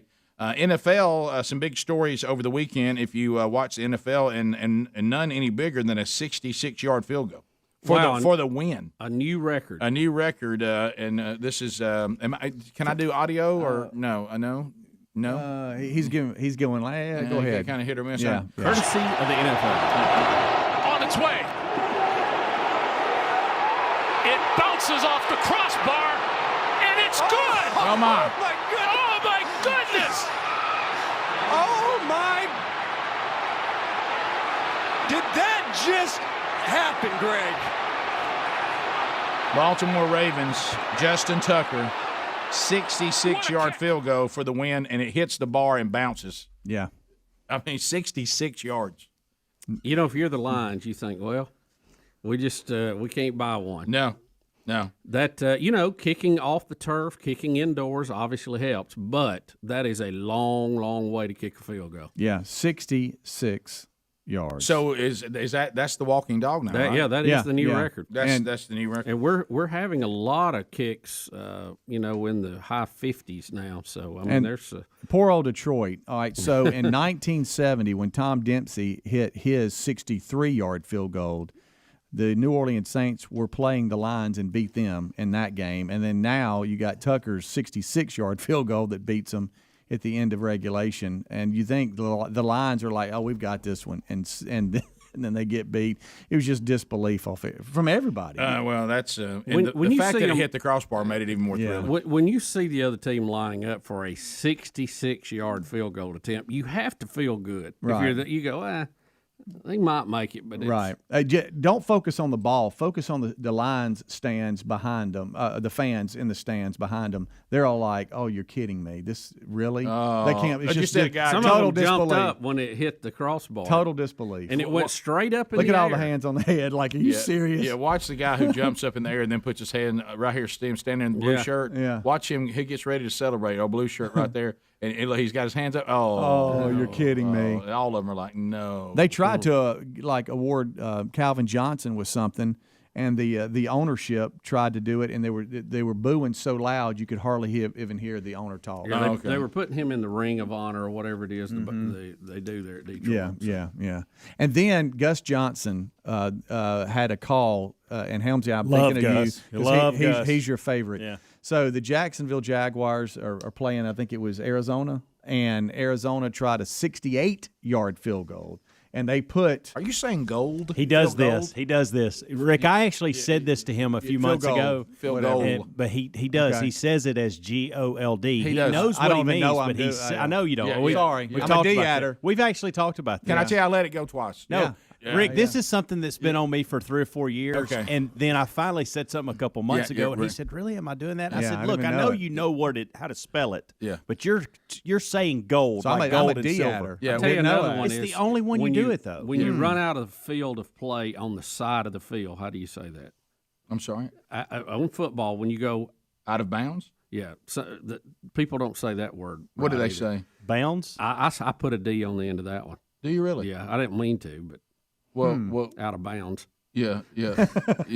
But bound does have a D on it. Yeah, it is bounds. It's B-O-U-N-D. Well, I was saying it wrong before. Were you saying out of bounds without the D? I don't know. Maybe you dropped the D. Maybe Speedy got my D. Okay. Let me thank you, Bubba, for getting it off me. What a neat world. I thought for a minute I've been saying out of bounds wrong. I know Bubba said, some people say out of bounds. I'm like, yeah. Maybe it wasn't. That's like me saying the T silent. Never mind. Okay. Never mind. Okay, do you want Speedy silent too? Back to Speedy. Right. No, it's on you now. Say it Thank again, you. Speedy. But the first time he said Johnson? the first time he said it, I thought to myself, well, he's not saying Phil Gold. Yeah, and then he said it again, yeah. and then I said, and then and then I say made the goal. decision. Then if he does it one more time, I'm saying it. All right, good. Okay, Well, hold me accountable. Don't let me say it multiple times, and I'm gonna try to correct it. Okay. Well, yeah, I don't want to be that guy. Just Yeah, give we're always well, you don't have to say. Just give me the look. Yeah, there it All is. right. Out of bounds. Adler, I'm not giving you time to cue it back up because we're doing that. But Okay. the Gus Johnson call, everybody's like, is he okay? Yeah. Because he's already Gus gets excited. He already gets excited.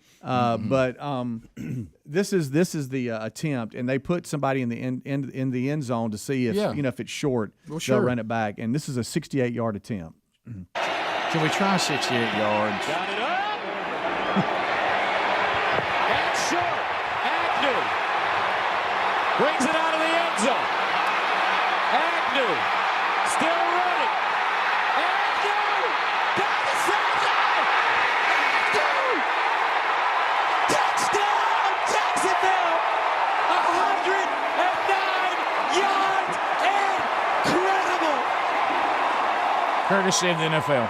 Look at Greg's face. Because, Gus Johnson gets on his nerves. I love Gus. Yeah. Of course, they lose. Didn't realize he but did that was NFL a games. That was a big moment. That's the famous try to long field goal. You got somebody standing under the 68-yard goal field goal. Under the goal post. That play looked oddly familiar, didn't it? Yeah. I'm glad he didn't run out of bounds. Yeah, I know it. Bounds. With a field goal. I didn't know I did that. Well, I knew I did it, told but I don't. you. I know. You kind of talked down to me when I brought it up because a I couple don't hear months ago. myself doing it. Yeah. I didn't know I did. I'm it. glad Rick, brought it to the fore. Well, no, I mean I didn't know. Let it go so twice. We all, you know what I'm saying? When you say something, you don't even hear yourself doing it. Right, yeah. Happens here a lot, but It does. Look, let me tell you something. The amount of things that all six of us say incorrectly, It's a long and distinguished it's list. unbelievable. Yeah. I tell you, it's out of bounds is what it is. It is. Field goal went out of bounds. What about when people add a D on bounds? Oh man. Back to speed. Bubba, Rick and Bubba.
Pass the gravy, please. Rick and Bubba, Rick and Bubba. Ooh, it brings me to my knees. Rick and Bubba, Rick and Bubba. I can't start another. Rick and Bubba, Rick and Bubba. Day without 'em, brother. Rick and Bubba, Rick and Bubba. Ooh, there is no other. 35 minutes past the hour. The Rick and Bubba Show, 866 We Be Big is the number. I'll tell you one thing. Little baby brother sure did look well rested today when he came in. I'll tell you why. He and his wife Lisa got the helixsleep.com/Bubba mattress delivered right to their door, and when it got there, it was customized to the way they sleep. It was. If you have not done this yet, go to helixsleep.com/Bubba. They're going to ask you some questions on the front end. How do you sleep? Do you sleep on your side? Do you sleep on your back? Do you sleep on your stomach? Combination. They want to know that. Then they want to know, do you like the mattress to be soft? You like medium? You like firm? And then they customize the mattress to the way that you sleep. They send it to your door. You can use it for 100 nights before you make a decision on keeping it or not. And if you don't want to keep it, they'll refund you, and that's fine. But I'm going to tell you, you're going to love this mattress. It has been voted the #1 best overall mattress by GQ and Wired Magazine. It's about a 2-minute online quiz to get it customized to the way you sleep. helixsleep.com/Bubba will save you $200. helixsleep.com/Bubba. So find that link also by going to rickandbubba.com under the sponsors button. So I know that we got a couple of things to still update. We've been very sports heavy for the last 45 minutes or so. And the Ryder Cup was also this weekend, and Helmsy has admitted, I've said many times that golf is not a sport.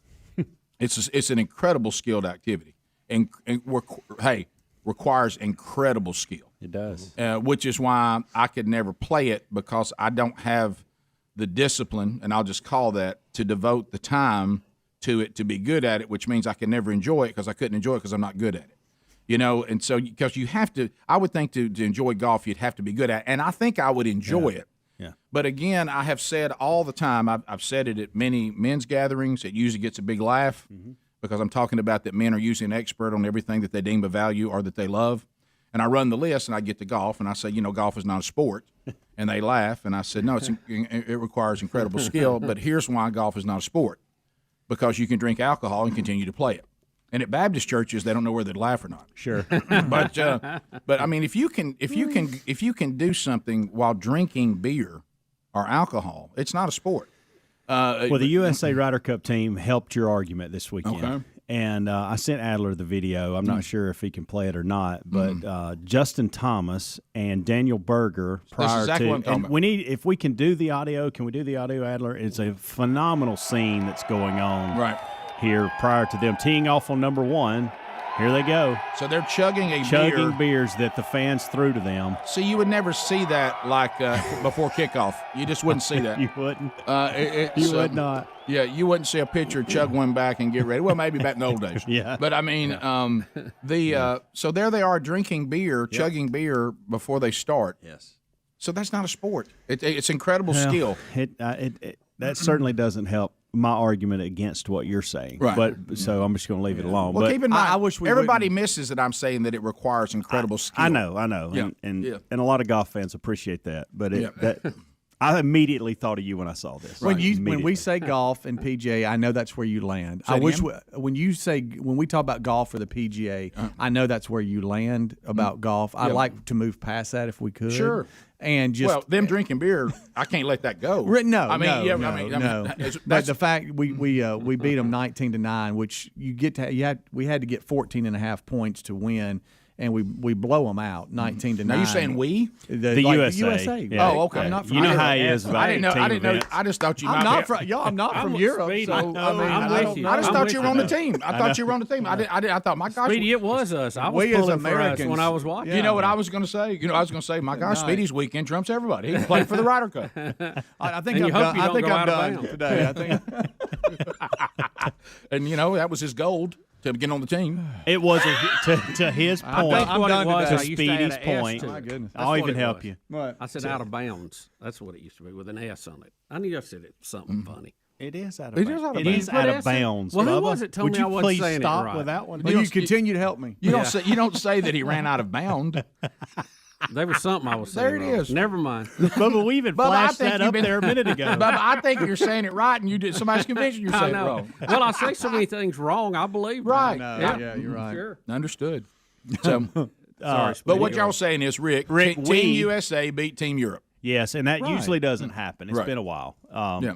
And they're usually I get didn't on know these that. runs. I didn't know it was a big deal. And they blew them out, too. I didn't know. Hey, Rick, we blew them out. I I'm going to assumed jump that on we're the good speedy at, bandwagon. that our country's good at everything. USA. Well, Isn't that the are. record for points scored 19 It or is. something? Yeah. We know, 18 and a half. Yeah, 19's the new record. 18 and a half was. But Yeah. so anyway, I'm not going to talk anymore about it. No, it's great. I mean, I said It was we like we do in Rick, the Olympics. it is a huge patriotic event, and the USA showed baby. out this weekend on that front and got the win as well. So it's you a know huge, what? huge weekend for golf. Yep. Huge weekend for America. how about this? Our country is a really, really bad team. The way we're presenting ourselves now. I feel like I'm a fan of a team that's no good anymore, and I'll take a win anywhere we can. That's right. Right. Okay. Hey, on the Dustin Johnson thing, and killing the beer and all this kind of stuff. Had they already played and they were coming back? Were they playing? Were they about to tee off? Or were they Justin hanging Thomas. No, I think they were about to tee off. Yeah, they were. I don't think they were done. Okay. I think they're about to get started, wasn't they? Well, I mean, Because they were on number one tee. If they'd have been finished, then nobody would have been there at number one tee. I don't know. I know how a lot of the guys came back around and were watching, and they were drinking at that time, but not while they were playing. So I didn't know because I missed the whole thing. Brandon, I missed Saturday. Welcome to Rick and Bubba. How are you, buddy? What's going on, guys? How y'all doing this morning? Good. Rick, I agree with you, man. Listen, I'm a huge golfer. I play a lot. I'm a huge golf fan. But yes, I agree with you. It's not a sport. It is a skilled activity. Incredible skill. Yeah, it is. But I will tell y'all this: Justin Thomas and Daniel Berger were actually done for the day.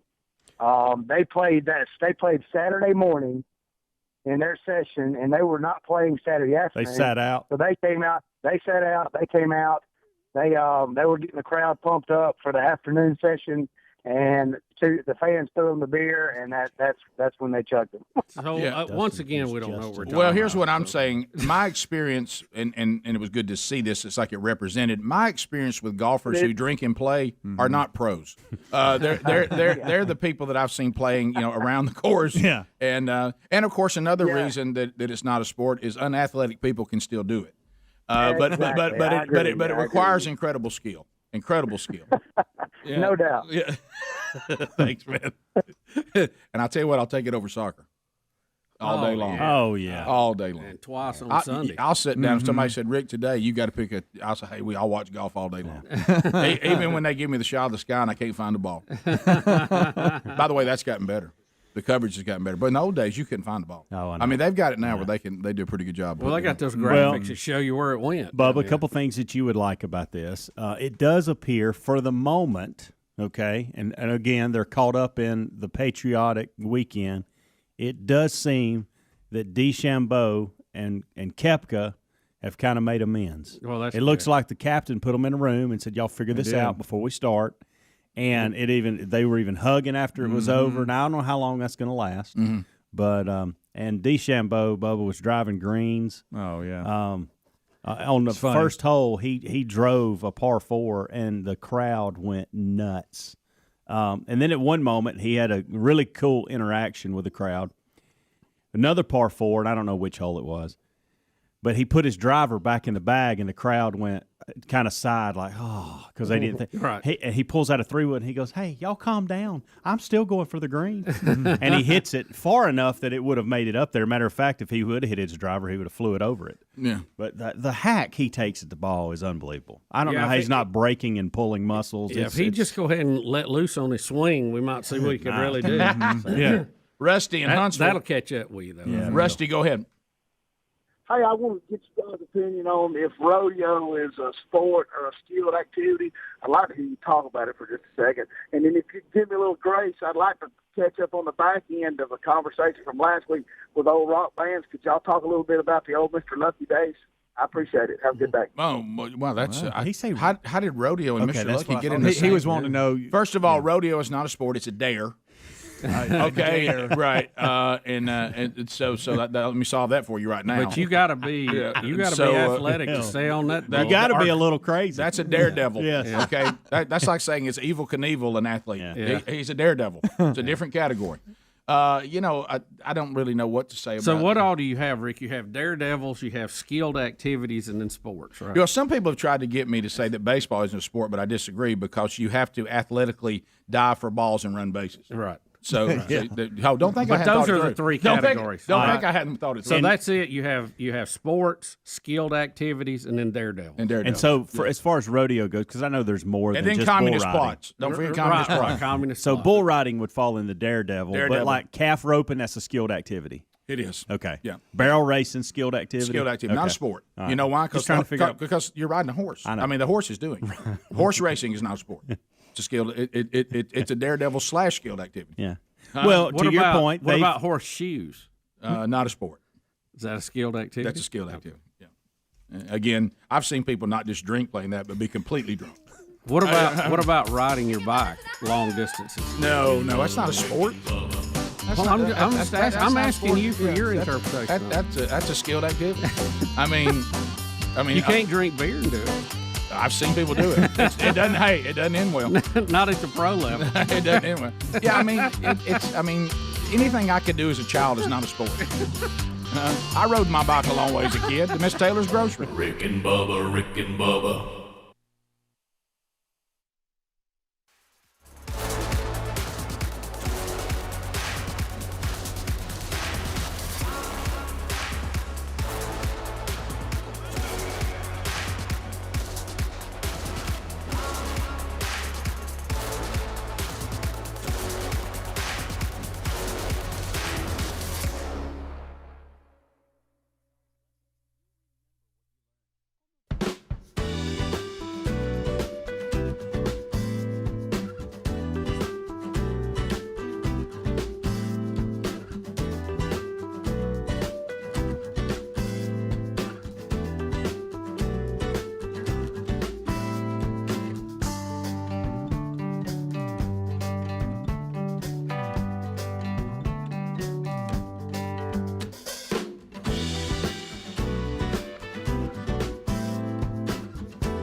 We're back. 9 minutes to the top of the hour. The Rick and Bubba Show. Thank you for being with us. Max Lucado coming up next hour. All right, so I had the honor last night, Bubba, to head to beautiful Chipley, Florida. Chipley, Florida. It was about a year ago that I was contacted by Dustin Castells, who's a huge fan of the show.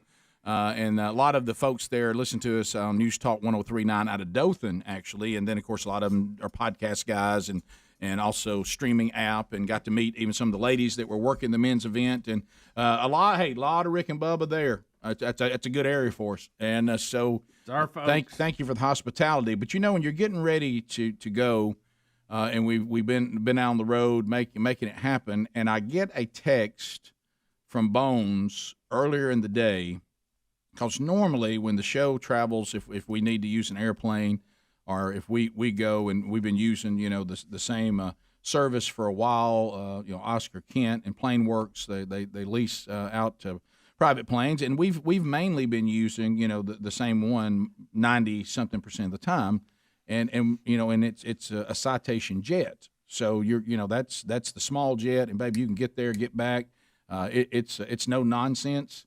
And all of a sudden, I get the text: something's happened. The jet is not going to be able to make it for your trip. So here's what you're flying in. And I was sent. Hello. I'm back to piston. Prop. I'm back to piston, engine, and propellers. Well, at least it's got two of them. Though. Well, yes. Well, the first thing though, when I saw the airplane in the background, I'll be honest with you, I heard Buddy Holly's music. Right. And I thought, but Oscar assured us, hey, it's just going to be, the trip's going to take about 15 minutes longer, but other than that. But then you get there and realize, we bring resources with us that I said, well, where are we going to put the box, and where are we going to put it? It was riding in there with us. Okay. So now it's with us, and propellers are loud. Yeah.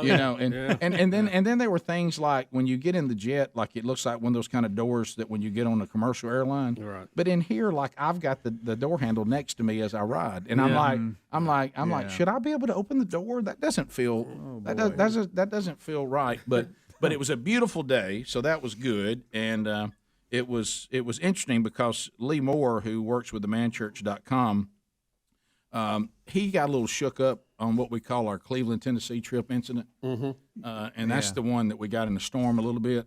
So Lee has gotten where he doesn't enjoy flying as much as he used to. Speaking of bull riding. Right. And he was the one who had the great comment, I'm redeemed, so I'm not afraid to die. I'm just not crazy about the process. Right. As he thought we were going down. So Lee he would rather not. Lee asks every single time we're traveling, and that was his grandson we wished a happy birthday to a little while ago, Big Bo. And he says, what's a clear day? And I said, it is, Lee. I said, so he always asks about the weather now. Yeah, well, yeah. And you know what, Rick? I think that's a good idea. And I said, now I want to prepare you for something. We're not on the jet. And he said, what? And I said, and of course, I have a little fun with that. I said, it's the one that they dust the crops with. And I said, now you're going to have to put a helmet on. You'll be in the back. And he's like, what? And I said, you've seen Snoopy, Get your right? eye, guys. I said, you've seen Snoopy, the one Snoopy's in. Yeah. So anyway, just kidding around. Sorry, and I don't know all the terminology for planes, but it's a good quality deal. It's just a different deal. It's a little different feel. Nobody likes different, especially Lee, who's been traumatized a little bit. Mm-hmm. So we head to beautiful Chipley, Florida, and I will tell you, I brought a little bit.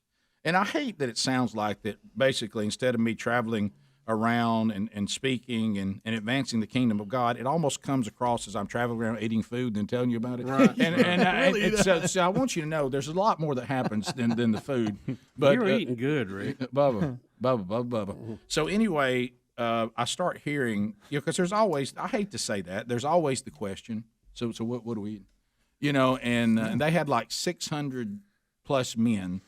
They did it. This church just did a phenomenal job on the ground. Even their pastor. And this to say a lot of things were different about this trip. So then how you're just hearing things in passing. They said, well, the pastor would like to have a conversation with you, a couple of weeks prior to the event. That's normal.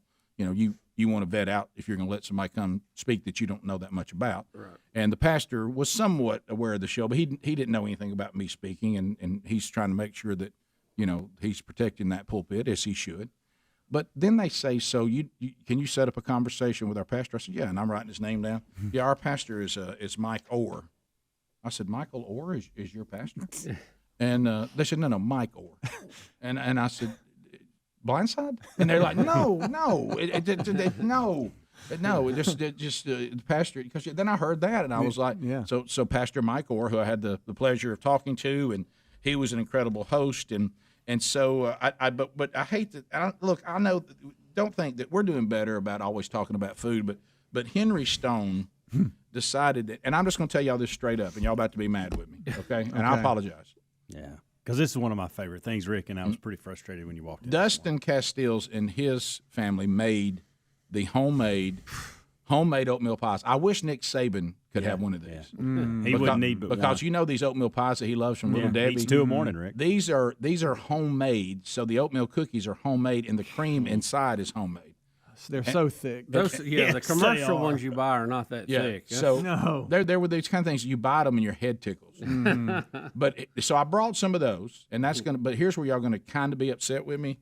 See, Henry Stone does barbecue, and he brought pulled barbecue, brisket, all kinds of just delicious food, and they intended for me to bring that to the show today as well.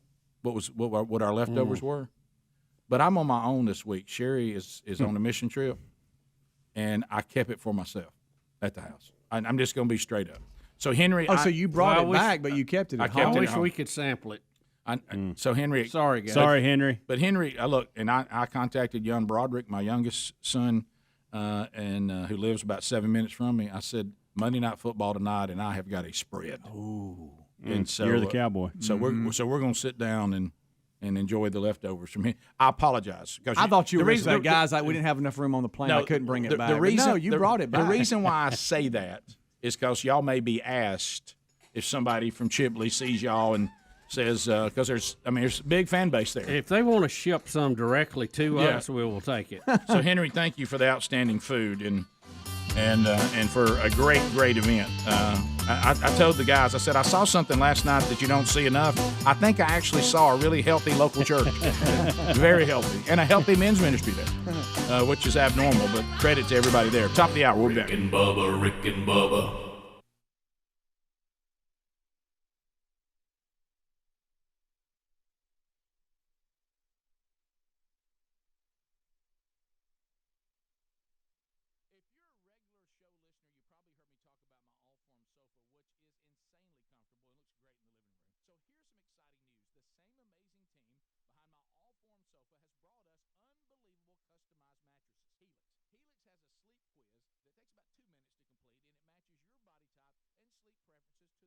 Guys, thank you so much for listening to the Rick and Bubba Show or watching it here on our YouTube channel. I want to talk to you about a new sponsor that we are excited about, VenturoCollective.com/Rick Bubba.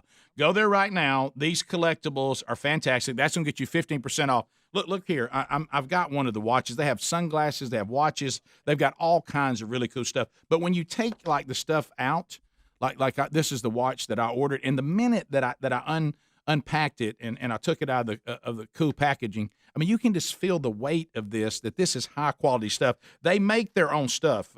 It's all from the United States. Their team is in San Diego.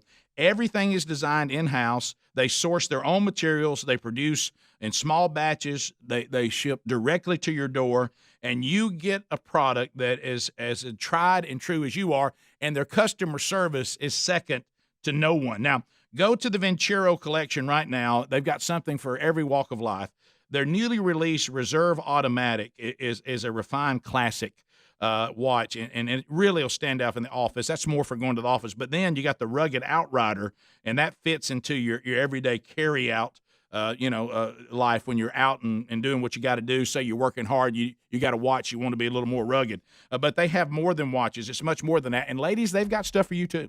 So go to VenturoCollective.com/Rick Bubba for 50% off. That's VINCERO Collective.com /Rick Bubba. You will find something you love. And look, Check them out. They guarantee that you love it. If not, they'll be there to help you out to pick out something out. So be sure you put Rick Bubba at checkout to get 15% off at VenceroCollective.com/Rick Bubba. You need to have something like Vencero, and you need to settle for nothing less.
Six minutes past the hour from the broadcast plaza and teleport. It is the Rick and Bubba Show. The gang's all here.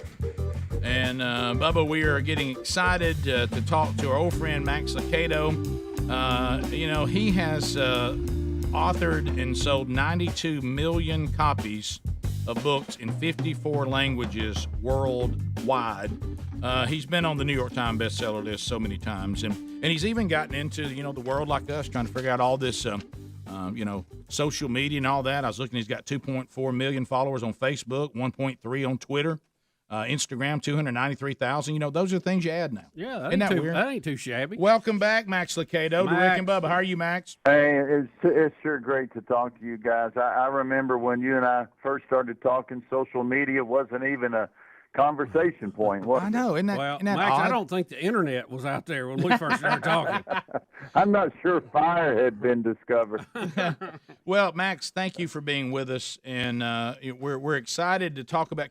Would you mind right out of the gate, because you have so many people that God has honored you with so many great people who benefit from what He has done through you, and so people love you. And so I know that you have a health issue that you have told everyone about, but some people may have missed that. Could you update us on your health right now? Thank you. Yes, and I appreciate everyone's prayers. About 2 months ago, I got diagnosed with what's called an ascending aortic aneurysm. I don't like any of those words, but there's my aorta has a large balloon in it. It's bulging, and it's pretty big. And the odds are really good that it'll take some serious surgery. We're still doing tests right now. I'm still doing my ministry. I preached yesterday at the church. I'm traveling today. It's not anything that really slows me down. It does somewhat, but not terribly. And so I'm feeling at peace about it. I'm in great care with some terrific doctors where I live in South Texas. And so thank you for asking. Thanks for your prayers. And, nobody lives a day longer than our good Lord has destined for us. And so I'm asking that I get a lot more days, but I trust Him completely. So yes, thank you for that update, and we are all praying with you, and we do understand, the who's in charge, and and the key is make the most of the time He gave you, and you've certainly done that. Max, let me ask you real quick before we move off of this. What kind of symptoms do you have with that? How is that affecting you day to day? That's what's curious. It is asymptomatic. And what I understand, and I'm sure there's some doctors listening this morning who are laughing at my first grade understanding. But from what I understand, unless it is detected incidentally, a person would never know that they have this. And I was actually undergoing a test to see about the calcium level in my heart, and then the report came back that, well, your calcium's okay, but we've got a real issue here with the size of your ascending aorta. Yeah, Bubba and I get that test too, the calcium test, so that's where they caught it. Okay. Yeah. Yes, sir. All right, let's talk about how sometimes we say this a lot, sometimes God's subtle, sometimes not so subtle at all. Apparently He wants me to go back and really, really look at the story of Esther, because my pastor, Mac Brunson, at the local church where I attend, is doing a series on Esther, and then I get to looking at your new book, You Were Made for This Moment, and of course it's based off the story of Esther. So I'm like, well, Lord, I guess I thought I had the Esther thing. I guess I don't. But I will say this: I am learning more. The Bible's amazing because it is living, and we do believe it's the inspired Word of God. And no matter how many times you think you know something, you go back and you realize, I guess, as you're growing in your faith, suddenly something new is revealed to you that you've never really noticed before. And that's really happening with me with this statement. The book of Esther never mentions God. We don't know who wrote it. And as our pastor said, well, I think it's pretty simple. This is a story that God wanted to tell us, and He wanted us to know about it. So we're in times right now. The new book is called You Were Made for This Moment, Courage for Today and Hope for Tomorrow. Max, I don't have to tell you this. We got a lot of terrified people. We've got a lot of people that are unsure. We're living in a time where everything just seems so uncertain. I know that's been going on since the fall of mankind in different ways, but you can just tell there's out there talking to people. They're afraid, and if they're people of faith, they know they've been told they're not supposed to be afraid. They're anxious, but the Bible tells them they shouldn't be anxious, and they're struggling with that. They know what they believe. Now, some people out there don't share our belief system, so I don't know what they're clinging to now, but we do hope they find the same hope that God offers to all who are willing.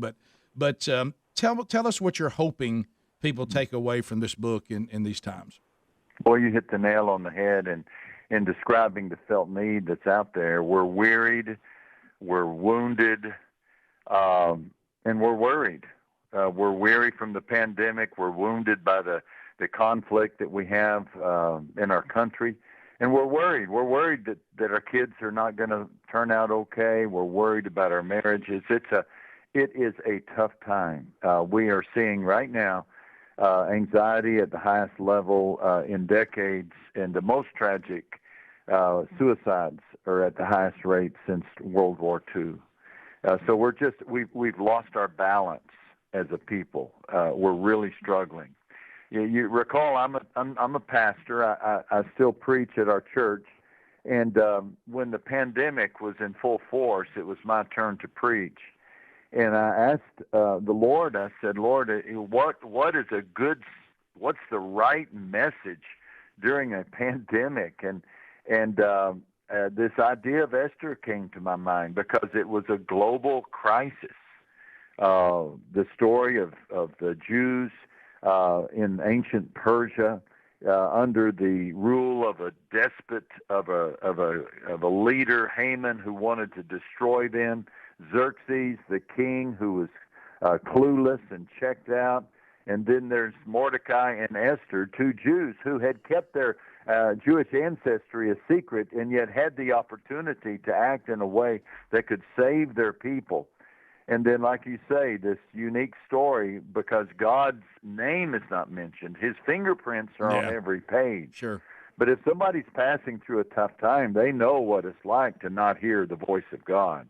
So it had all the elements, and I preached the sermons at the church, well received, and so we turned it into a book, and I think I'm praying that it will help people as they're struggling in these difficult days.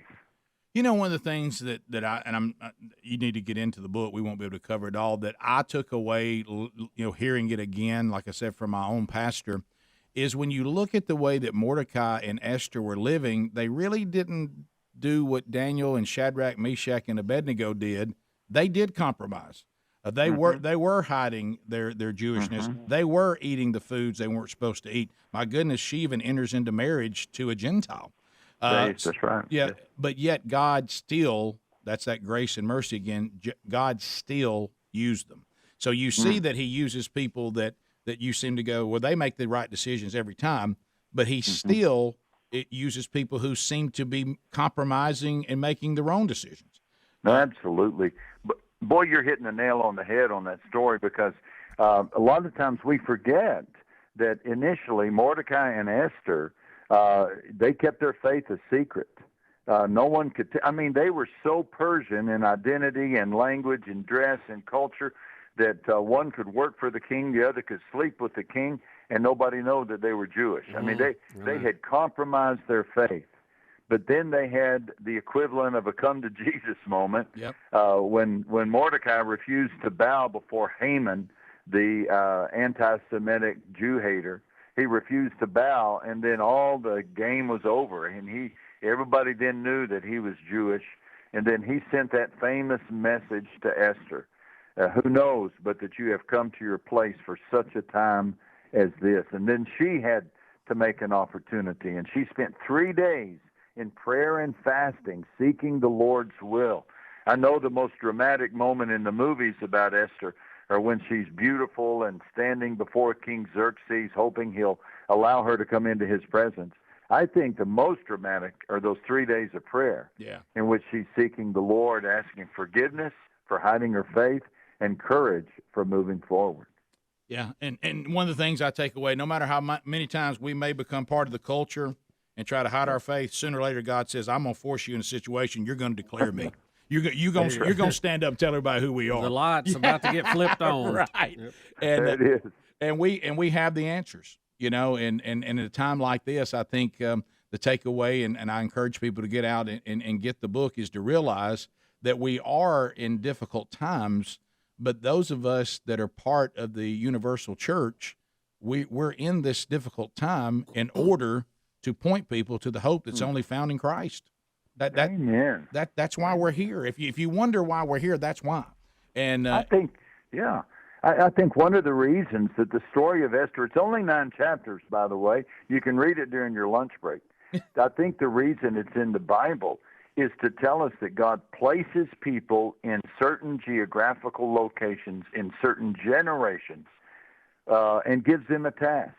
And I believe every one of your listeners, and I believe you, those of us who are on this call, God has assigned us this pandemic. He has assigned us this crisis. Yep. He's waiting and looking for people to take a stand, to not cower, to not give in, to not become bitter, to not retreat. But he's looking for people who will move forward in faith and joy and hope and trust in the power of our living God, and set and be a light, be a hope of encouragement. This isn't the time for us to be mad at the world.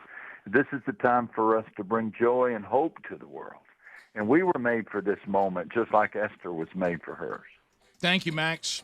Outstanding. Thank you. The book is You Were Made for This Moment, Courage Today and Hope for Tomorrow. It's available wherever books are sold. Max, we will be praying for you, and thank you for your continued devotion to our Lord and Savior. Take care of yourself, brother. My honor to talk to you both. I love you. God bless you. Thank you. We'll be right back. Rick and Bubba, Rick and Bubba.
the gravy, please.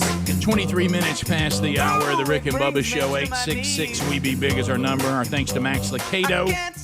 Max Lucado, always a calming voice. I did talk about going to Chipley, Florida, and kind of update and thanking all the folks that worked so hard there. And it was such just a great event. Really, really well done. But I do want to apologize for something that I promised was not on purpose. And I kind of ran out of time, and we had the Max interview coming up. But I promised it was not intentional. There's a side of me that almost wish it was intentional because it would seem like, hey, look at little wacky guy doing his comedy part. So, when I do these men's gatherings, I'll get up there a lot of time if it's show heavy, and I'll go up and do a little funny, tell a few stories. And by the way, everybody said say hey to all y'all. And like I say, there was one person who saw you, Bubba, at the game Saturday at Auburn. He said he saw you were struggling physically. But anyway, so I was doing a little. Yes, I was sir. doing a funny, and we've been everywhere. So I mean, honestly, I don't really think much about where I am. I probably should do a better job of, going to where we are and what's going on. I didn't realize that there were a tremendous amount of Florida State fans there. Yeah, how close? I didn't realize that. Yeah. Oh, yeah. And they thought It's close. they thought I was being a smart aleck when I really wasn't. And I got a big laugh and a couple of groans.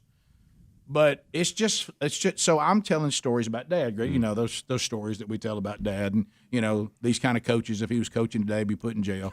And so I'm getting to the part where I'm shifting to the serious part of the message, and I'll talk about Dad's interview with the reporter when he left high school and went to college. Without even thinking, I said, and at this point I said, Dad at this point went and took a college coaching job. Y'all may have heard of Jacksonville State University. Well, I meant that honestly as just a historical fact. Yes. And all of a sudden you hear laughter from the Florida fans. Then you hear, oh, and all this breaks out. And I'm like, oh, hey, honestly. Yeah. And then I just said, I didn't know what to say, but sorry about that.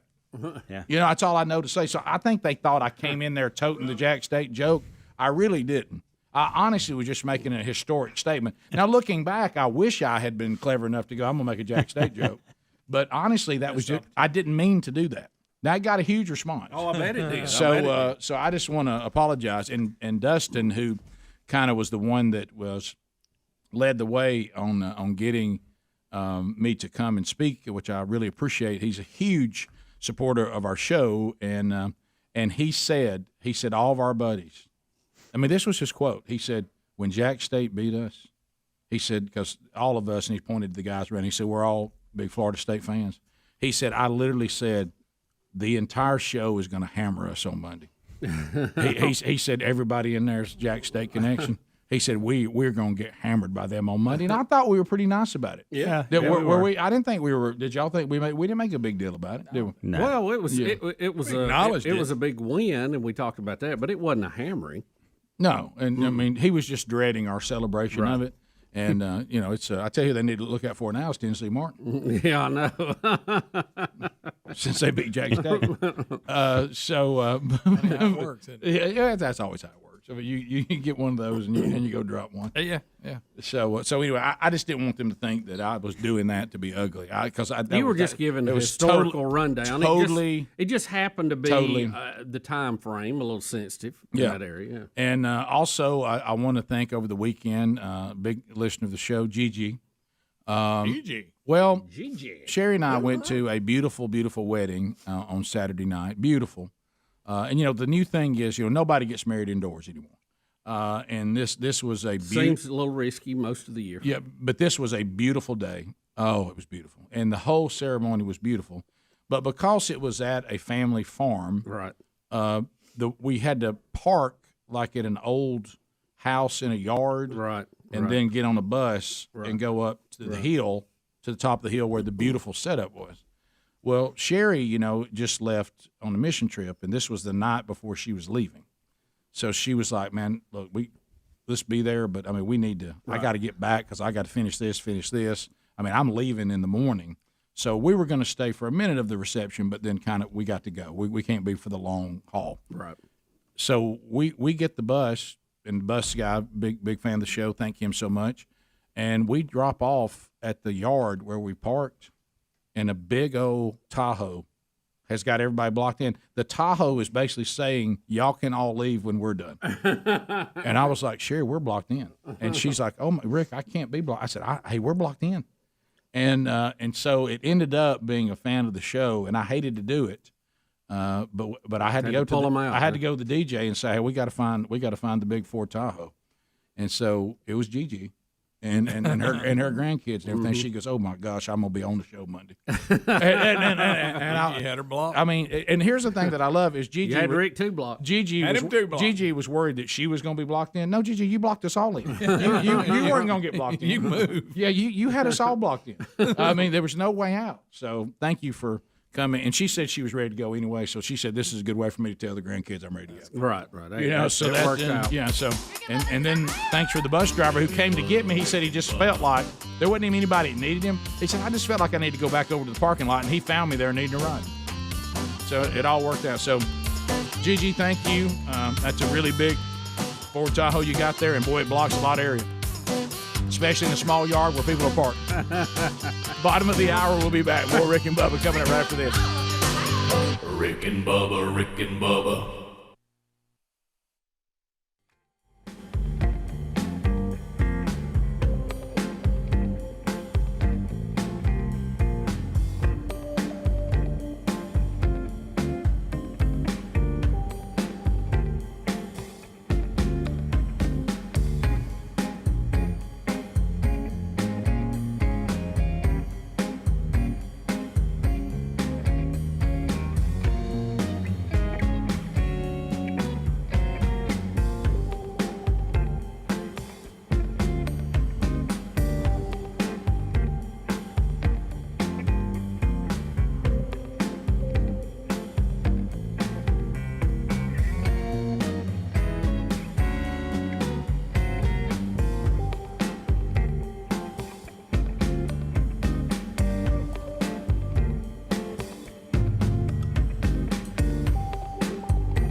There it is. There's the phone show music. 866 We Be Big is our number. 10 lines available. And you can join us right now. This is that part of the show where you can control it. You can ask a question. You can make a comment. You can bring information to the table. It is not designed for meaningless shout-outs or shameless plugs. But anything else, bring it on. So the shameless plug and meaningless shout-out, it'll get an instant buzz, because that's not what we're doing here. We're rolling through topics. You're asking questions. You're making comments. We're producing a little content here. You're controlling it. You're the program director. So handle that with care. And while you're getting in, and lines are available, you'll get in right now. I do want to point you to carshield.com. Carshield.com. This is as straightforward as any product could be. I have an automobile. It does not have warranty. If it breaks, I got to pay for it. Okay. Bump, bump, bump. Bump, bump, bump. So then you think, well, then what, Rick? What's my options? Well, that's where CarShield comes in. They offer protection plans. Okay. So protection plans, you go and you buy one that is perfect for your situation. Okay. And then if it's a covered repair in your protection plan, they'll pay the ASC certified mechanic of your choice. Okay. And then they get you a rental car. You got roadside assistance 24/7. And you also get trip reimbursement. So this is the protection that you're looking for. And let's just be honest, okay? Let's just be honest. This is peace of mind now driving an automobile that's lost warranty. So take care of it right now. Go to carshield.com, enter the promo code Bubba, and we'll get you 10% off. Or you can call 1-800-665-2157. All right, to the phones we go. Let's go to Brian. In Birmingham. Brian, listen to 104.7 WZZK. 30 seconds. Go. Good morning, Biggins. How are y'all? Good. We're great. Good. We're great. Awesome. Hey, well, real quick, I live in East Tennessee now, but I grew up in Birmingham. Used to listen to you guys every single morning. We have an affiliate in Knoxville, but they don't play it until later in the afternoon. But been in town for a music festival and rolling on 280. I still hate it, but I love turning on ZZK and hearing you guys. So thankful for what you do. Brian, welcome home, buddy. Thank you, Brian. Enjoy the music festival and catch us afternoons in Knoxville when you're back home. Appreciate that very much. Let's go to Sam in Alabama. Sammy, welcome. Rick and Bubba Show. Go ahead. It is not a Ford Tahoe. It is a Chevy Tahoe. Okay. Whatever the Tahoe belongs to. I don't know anything about automobiles at all. Expedition would be Ford. Yeah, don't desire to know. So whatever the Tahoe belongs to, it was a big old black Tahoe. Let's go to Matt. Called in for that. In South Carolina. Well, that's fine. I mean, go Chevy, go Ford, go. Well, there are people still, not as much as it used to be, that actually go brands back and forth at each other. I used to hear the guys at work argue over it. It's impossible for me to care less about. Hey, what about that? Hey, I just went with which one I kind of want. Y'all seen the Nissan Tundra? There you go. That's true. Let's go to the Toyota Frontier. Let's go to Matt in South Carolina. Hey, Matt, welcome to Rick and Bubba. 30 seconds. Go ahead. Hey, guys. Hope everybody's well. You're talking to a diehard, born and bred Clemson fan. And I wanted to follow up on what you guys were talking about with the transfer portal. We have a player, Lynn J. Dixon, who was a key running back, a couple years ago. Will Shipley comes in, takes the job. Lynn J. gets disgusted with it, as all the players do, and leaves. And so I totally agree. I believe it was Greg earlier talking about how it's just become an escape for these guys instead of working hard, getting your butt on the field, getting your butt in the weight room. And I think it's ridiculous, honestly. Yeah, you're seeing it. I'll just go somewhere where I'm better than everybody. Yeah, I don't see how the coaches are going to be able to wrangle all this. I mean, you gotta recruit a player, and then you got to keep recruiting him all the way through. Exactly. And not everybody's going to start. Right. So how do you do that? I know at one point in basketball last year, and I don't know what the numbers are today, there were more people in the transfer portal than they were spots available. So, somebody's Portal's left full. out. Yeah. Well, and there's another side of it. I understand from a fan why you don't like it, but there's another side of it. I also think it's not the greatest thing for the player because sometimes you just move too quick. You may have stayed and had some incredible experience and won a championship with that team and got back on the field. Yeah, that's what I'm saying. Work harder. Now, I understand the flip side of that, too. Coaches being fired, this and that and all that. If that happens, I think you have to look at it different because everybody ought to have the same option there. But it's like everything else in our society. It's a pendulum that swings, and we've gone too far one way, too far the other. Maybe eventually it'll land in the middle. Yeah, well, I have no problem with the option being available to him, but I because like you said, I like that senior things where they could transfer. If you've graduated, if you've already graduated, that's fine. Because you're right. I mean, coaches are not loyal to the players; they'll leave and go to another team. Right. Well, they used to. I don't know if they officially made the change, but there was a time they had to approve you whether you had to sit a year out or not. Just depending on your situation. And it's really I didn't like it that way because there was no consistency. Right. I think did they ever vote in one move? I mean, everybody's allowed at least one move and not have to sit out. Well, I know they were talking about I kind of thought we were already there. I guess we are. I'm saying they must have, but before that, you had to be approved or you had to sit a year out. They look at your case individually. It's confusing now because you do have the senior, the graduated rule and the COVID extra year now and all it's that. hard to so follow. It's kind of confusing. Michael in Alabama, 30 seconds. Michael, go. Hey, guys. How y'all doing? Good. Great. Good. I just want to say that we love the show. My wife and girlfriend, we watch it. We listen every morning. I thought when he first started, I thought, well, he's trying to do a fake voice, but I'm going to stay with it just in case he's not. Sometimes I've met people that sound just like no, him. you're right. Yeah. You're right. You're right. Let's go to Fred. Usually don't have I know who you're talking about. You know exactly what I'm talking about. Fred in Birmingham, 104.7 WZZK. Go ahead. Hey, good morning. On the Bo Nix thing at Auburn, I can't find out what he said after the game that got everybody stirred up, but I can't find it nowhere. And that's what's wrong with this money they're giving these kids. Sometimes it changes their attitudes a little bit, and they think they own the team. So what Fred, in all fairness, you're criticizing a comment that you can't find anywhere. And I what if it didn't happen? You know why? You know why I'm doing it? Because I'm from Pinson, Alabama, and I don't think Time you out. should have went. Dang it.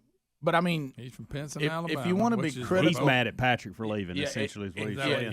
If you want to be critical, you certainly have the right to do so. Holding on to it too tightly. But don't you need to be critical about something you can document was said or happened, and it may have. Yeah. And you should say there was a comment made, and I haven't heard it. and I heard him say it, and he said this, and I don't like it. But what it really sounds like is when his daddy left Pinson Valley as the coach, I didn't like it, so I'm going to be mad at this family forever. And that's probably more likely because if you're going to be upset about a comment, you actually have to know the comment and document that it happened, don't you think? Yeah, I think that'd be a good And it may start. have. I don't know about it, but that doesn't mean it didn't happen because I wasn't really paying attention. Let's go to Tommy in Birmingham listening to ZZK. Tommy, go ahead. Good morning, guys. Hey, just talking about a comment y'all made last week about football players doing their job and getting excited. I was watching an NFL game this week, and running back made like 3 yards, and the guy tackled him and got up, jumping around like he did something. That's your job, and he made yardage on you, so, what you getting excited about? Yeah, I don't understand that. It's all. I mean, I love emotion in football, and I don't like when we, don't allow people to have any emotion. But it should be reserved for really big plays. I wish I could remember the play, but there was a defensive back, and I don't remember the team. Don't remember when it was in the game. I don't even remember the down. But he made a great play on the ball and knocked the ball up in the air, and it deflected off the guy's helmet, and he started this. Mm. And all he had to do was turn around and catch it. If he hadn't been doing that. If he hadn't been doing that. And I thought, what are you doing? And I guarantee you his position coach points that out no this question. week. If he's a good one. Yeah. Because he had no idea that the ball was just right there for his grasp. You're too busy dancing. He was dancing around. let's go to Brett in Montgomery. Brett, I-92, welcome to the program. Hey, guys. In Montgomery here Sunday, this pastor from California, I believe his name is Jason, came and started this church right in front of the Capitol steps. And they had like 200 and something people there for their launch Sunday. And I've seen him running every single morning for the last 2 weeks, passing out flyers, grabbing people off the street and trying to get them there. But it's just pretty interesting. A pastor came from California. I'm not familiar with this at all. Anybody else know what's going grabbing on? people, making them big. You will be part of the Well, you know what? Mike in Alabama, go ahead. That's one way to do it. Hey, guys. I heard that Bo Nix had to have an MRI yesterday. Oh, boy. They're trying to figure out whether he's left-handed or right-handed. All right. That's not all right. Goodness gracious. Look, Greg. That got Bubba. That got Albie. Look, That's been one that's been around. The Todd Jones though, that time. Sure. He had a little girl asked to be sure he was right. Gosh, that's good. Great. That's awesome. There's somebody from Benson calling again. Sure. 15 minutes to the top of the hour. More of the Rick and Bubba Show coming up. Rick and Bubba, Rick and Bubba.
It is 9 minutes now to the top of the hour. Rick and Bubba Show. Thank you very much for being with us on the Rick and Bubba Show today. Look forward to chatting with all of you as the show continues. Bubba, we've got, unfortunately, we got to look at Your America.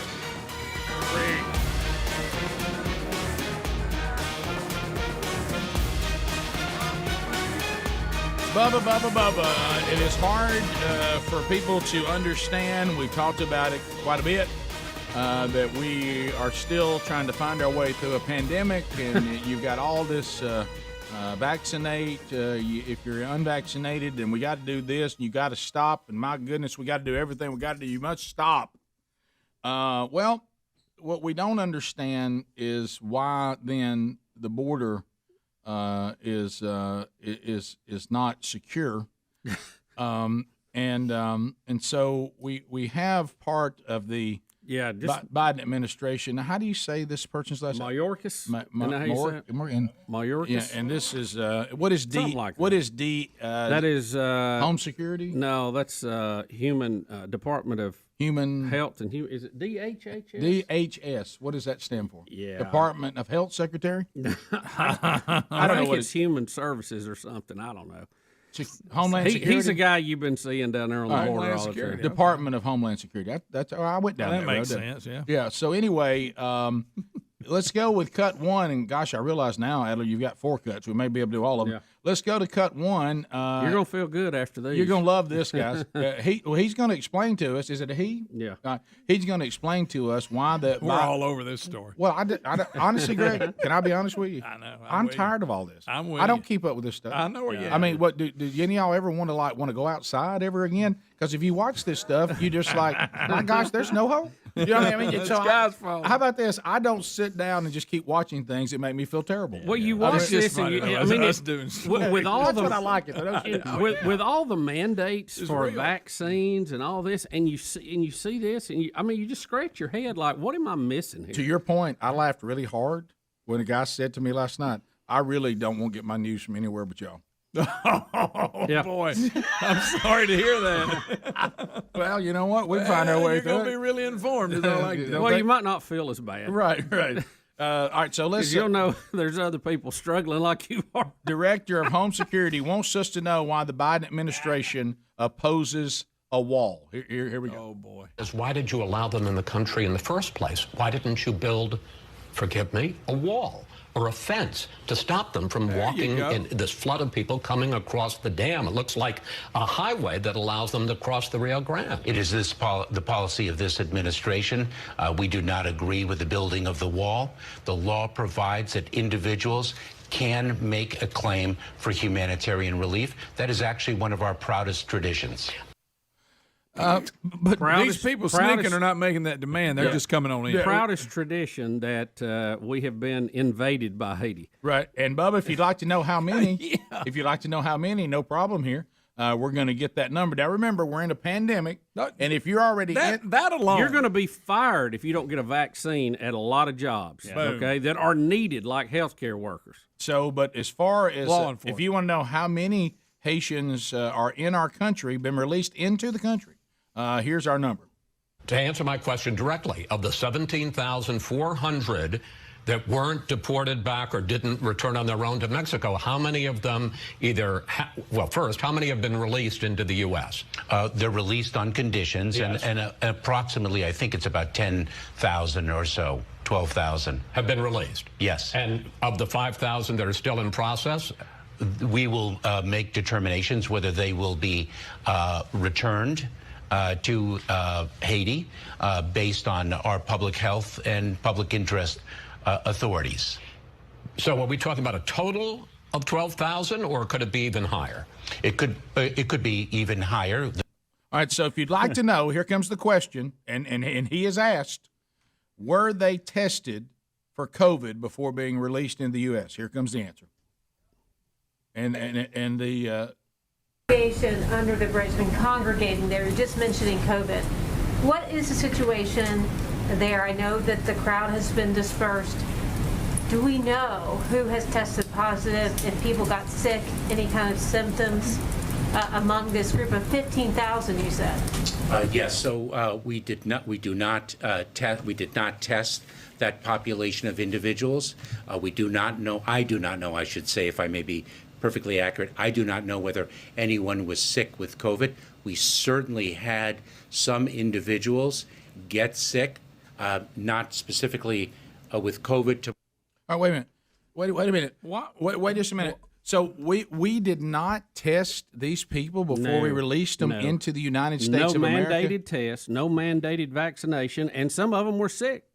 And he said, I don't know. I personally don't know, but you should know. You should have the number. I mean, wait a minute. How about the number of the people that the horsemen didn't get to that came on in? We got that number? Right, that the horsemen didn't get to, you know? It's almost, Biden was making a big deal about we're going to get these people. The guys riding the horses. They're going to pay. Yeah, they're going to pay for it. This from a guy that killed an innocent family with a drone attack just to get attention off of the terrible plan he had in Afghanistan that got a bunch of servicemen killed. Exactly. And he's not held accountable to it at all. Well, you're talking about somebody. Boy, he was going to get these guys that were on the horse, or you think they're the most evil men around. Oh, terrible. Let me go back to this again. It's a joke. We're beyond whether the Haitians should be brought into the country or not. Let's say that the person says, we won the election, you didn't, I'm in charge, no wall. These people can come in, and I'm going to release 10 to 15,000 of them into the country. Okay, so I'm not even going to argue about that anymore. How can anyone say, if we truly believe what they claim to believe about the pandemic and vaccinations, how can anyone justify not testing them for COVID? And then even saying, because like if you got to walk off your job today, to Bubba's point, because you won't get vaccinated, even those you that we desperately need right now, that you're going to be forced to take a vaccine against your own will. But we won't. Couldn't we at least say, if you're going to seek asylum, you got to get vaccinated? Yeah. That's tough. We can't do that, Rick, if we're using you to paint Texas purple. Right. We got a higher calling. So now that's the reason why when you say to Americans, back to the horrific marketing of the vaccine, that's why when you say to Americans who don't want to be vaccinated and you try to tell them that they're horrible people, but yet you let 10 to 15,000 people in, and you don't even know if they have COVID or not, and you're not requiring them to take the vaccine. Well, that's why a judge ought to just stop this mandate thing dead in its tracks. Because if you have this kind of leakage at the border, but we're worried about Jane, who's been a nurse at the hospital, working through this pandemic now for 18 months. And has not come down with it, or has had it and had natural antibodies, but you're going to fire her, put her out of a job when you already have a nursing shortage because she won't get a vaccine. But you got all this coming in from the South. I mean, how can a judge not drop the hammer on that and go, look, guys, our Constitution says we have to be treated equal on the law. You're not being treated equal. That's right. So there's your update from whatever DHS means. Oh, the Director of Home Security. Top of the hour. More Rick and Bubba right after this. Rick and Bubba, Rick and Bubba.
Rick and Bubba show from the Broadcast Plaza and Teleport. It's a brand new hour.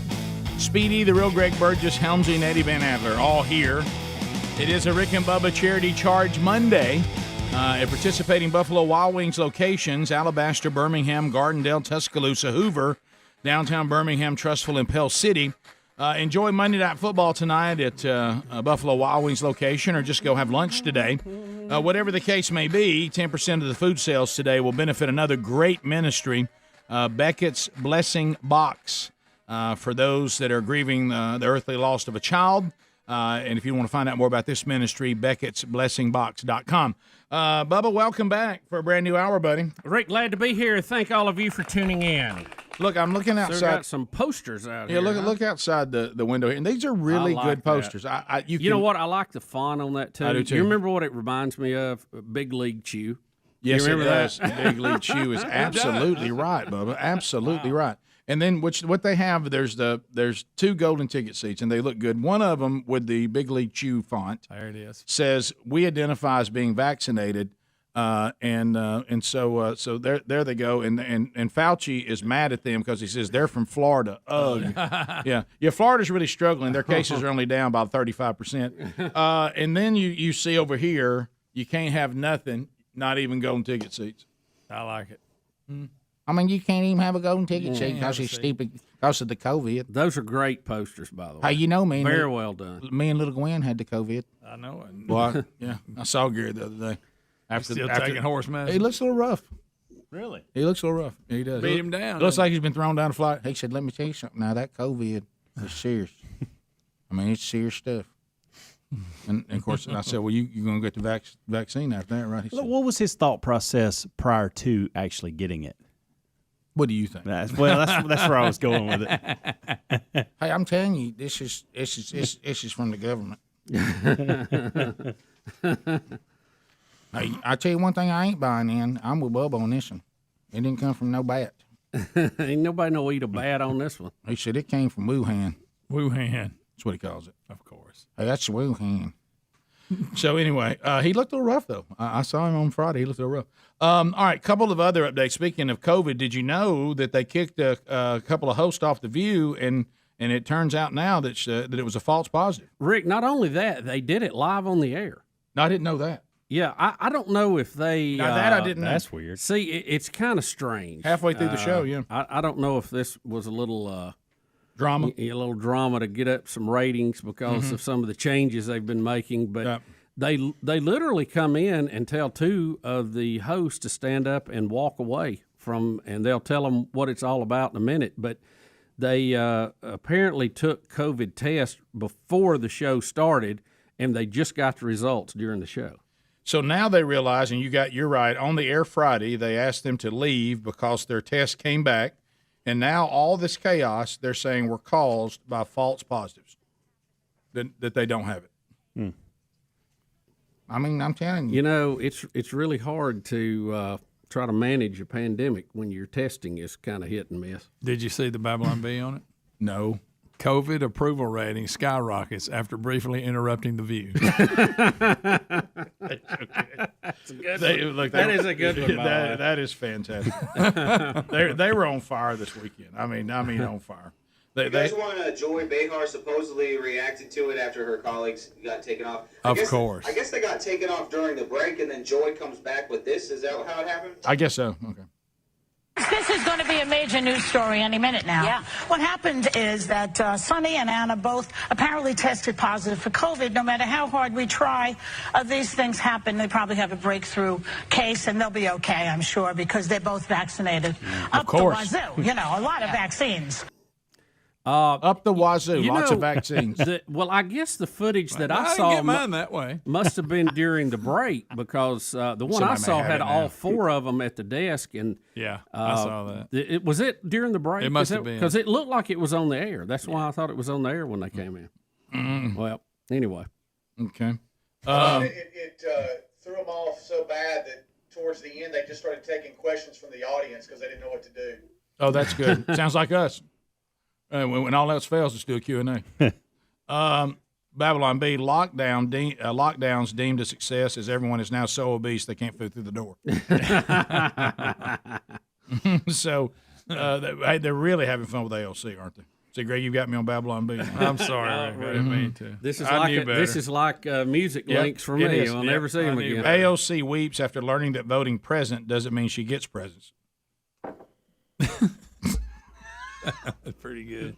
Oh boy, better not do Okay, that. I think I found them finding out on air. All right, here we go. All right. Two of you to step off for a second. Okay. Anna and we're going to bring Sonny you back later. have to Okay. leave. Yeah. Yes. And we'll tell you why. More information later. It's a tease. We'll tell you why in a couple of minutes. So shall I introduce the vice president? Yes. Okay. I think it was set up. Vice. See, that had a live look to it, didn't it? Well, yeah, somebody probably, they probably released what happened during the break. The studio audience saw that happen.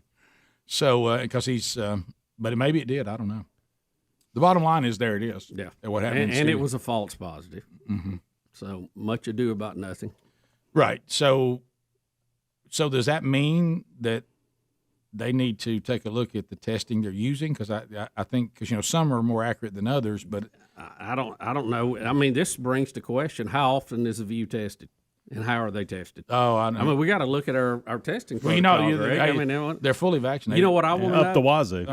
You know what I want to know? What's that? What they knew. Yeah. And when they knew it. That's what you want to know. Well, here's my point. I said we got a false positive. What if I actually got a false negative telling me it was a false positive? How you know then? I know. You really now this is negative and this is positive. Well, let's believe the negative. So I'm positive. No, that was a false positive. Wait a minute, that false positive was actually wrong as well. So you actually have it. Do I have it falsely, or you had it, but we thought it was false, but now we realized you've had it, and the false positive was actually positive, so that was false. There you go. Got it. Yeah, I mean, good luck. Also, speaking of health, Andy Reid for the Chiefs leaves the stadium in an ambulance. Well, it was a tough game for the Chiefs. Lost to the Chargers. Didn't look good. I didn't know the Chargers beat them that bad. At Kansas City. Well, it's just Kansas City wasn't Kansas City. They just didn't look like they normally do. You know? Hey, he may have been making bad calls. I mean, he didn't feel good, guys. How old is Andy now? He's got to be in his 60s. Yeah. So he's in good health. So he's a picture of health. Well, I need to tell you something in the break. But all right. I would rather you say it, not me. But anyway, he's 63. I'm just 63. That ain't that old. So what I'm saying, he said he felt. Wait a minute, that ain't that old. What? 63? He got ill and missed the post-game press conference, and they carried him off an ambulance. Any update? They said he was dehydrated and he's stable. Whatever. Did I read that wrong? But like you said, no, you're right. You're right. Like you said, Bubba. Seemed like you get a little more detail than that. Dehydrated. That's what they're claiming. Okay. They didn't have any Gatorade on the sideline? We'll come back. Or was it that sickening performance from the Chiefs that did it? 866-WE-BE-BIG is the number. We come back, we'll take your phone calls. All 10 lines are available.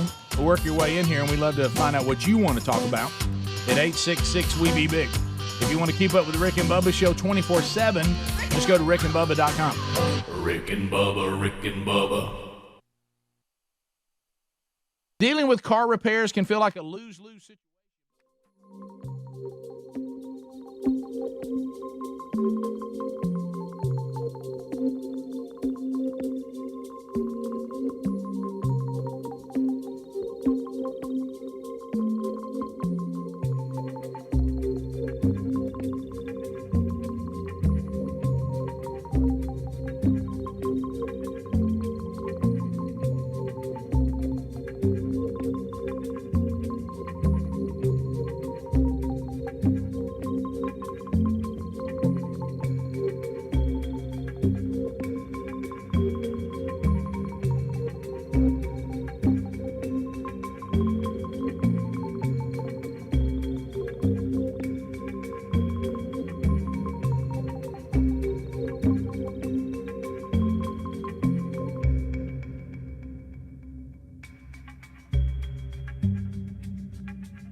21 minutes past the hour. The Rick and Bubba Show, 866 We Be Big is our number.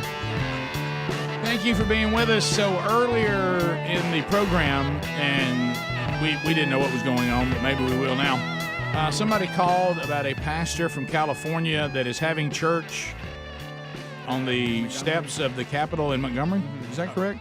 That's where they said the gathering was. Really? Okay. And he had over 200 with him. Yeah, so those of you that don't know, around the country, Montgomery is the state capital for the state of Alabama, in case you didn't know that. Jason, this is claiming, Jason, are you the pastor? Hey, thank you so much for having me online. That's right. I am the senior pastor, lead pastor of Jesus City Church. So what's going on? What's brought you to Alabama? Dude, honestly, it's faith. I born and raised Southern California, been on staff 15 years at a really large church, and felt like God was calling us to Montgomery, Alabama. No friends, no family, no open doors. It was 100% faith to start a brand new church. So, and now you're not starting it there. Now, I'll tell you, you've gone to where the darkness is. There's no doubt. But, I mean, so that's a dark place up those steps. But it is going to get cool. Yeah, but are you just gathering people to want to try the church and plan it? You're not going to do it right there. No, so we are just we actually have a building on Dexter. We're next door to Chris's Hot Dogs. And so, like, there's the historic Chris's Hot Dogs just on the same street as Dr. King's church. Right across the street from the Rosa Parks statue. We were right there on Dexter. And so we met yesterday for the first time. It was our grand opening. We had Darryl Strawberry, the baseball player. He came out and he spoke for me for 2 services, and he kicked it off for me, and it was awesome. Yeah, we've heard Darryl's. He's actually spoke at my home church too, and I've done some men's conferences with him. He's got a great testimony, and of course that new special that just came on. Yeah, you can see the kind of life he was delivered from. But so you felt called to come and reach people in Alabama from California. You're absolutely. I had Waffle House for the first time this morning. Are you kidding me? First time? I did. How'd you have your hash browns? Waffle House. How were your hash browns? You go scattered and covered? What? I don't even know. Are there options? No, let's Jason. Next time you go in, Jason, ask for scattered and covered. Scattered and covered. So I'll tell you what. In California, these things don't exist. No. Like, what is scattered and covered? Now, let me tell you something. You say that in California, it's a whole different thing. Yeah. So that is true. That is true. But no, it's a way to have hash browns. Okay. Well, this morning the cook, he was like, "Wait a second, you came from I'm trying to get to California. You came from California to Montgomery, the armpit Montgomery." Yep. I'm like, I'm here, bro. I came by faith." That's and right. So you're right.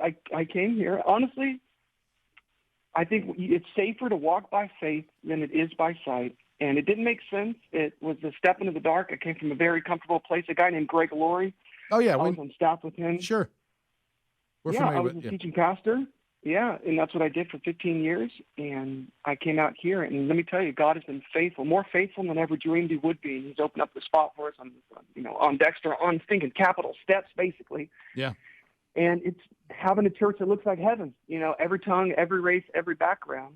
Well, that's great. Incredible. Well, welcome to Alabama, and I guess it sounds like somebody introduced you to the show, which is what they should have done. To say, if you're going to be standard, right after you go to the Huddle House, that's or right. Waffle House, either one. When you get to Alabama, if you don't listen to Rick and Bubba, something's wrong. So well, I'm listening now, and I just want to say thank you. Yesterday, a guy was like, "Have you heard of the Rick and Bubba show?" I said, "Man, I'm from California. I haven't heard of anybody yet." And they said, "We're going to call in." And I said, "Well, thanks, man. His name's Hal Davis, and he's the one that told me about it." Okay. But, thank you guys for even giving me a shout out. I think, honestly, this is what I believe, though. I think that God is going to transform the lives of people in the dark city of Montgomery. You're right. It's dark. We live on South Perry Street. We bought downtown. Yeah. And I've had a lot of demonic activity. I had a guy that was standing in front of our building that literally, when I walked out, I've never seen this man in my life. When I walked out of my building, he said, What are you walking around and acting like your God's going to do something? I'm like, what? Yeah. He's like, you heard me. He said, one day you're going to bow the knee to my God. His name's Ra.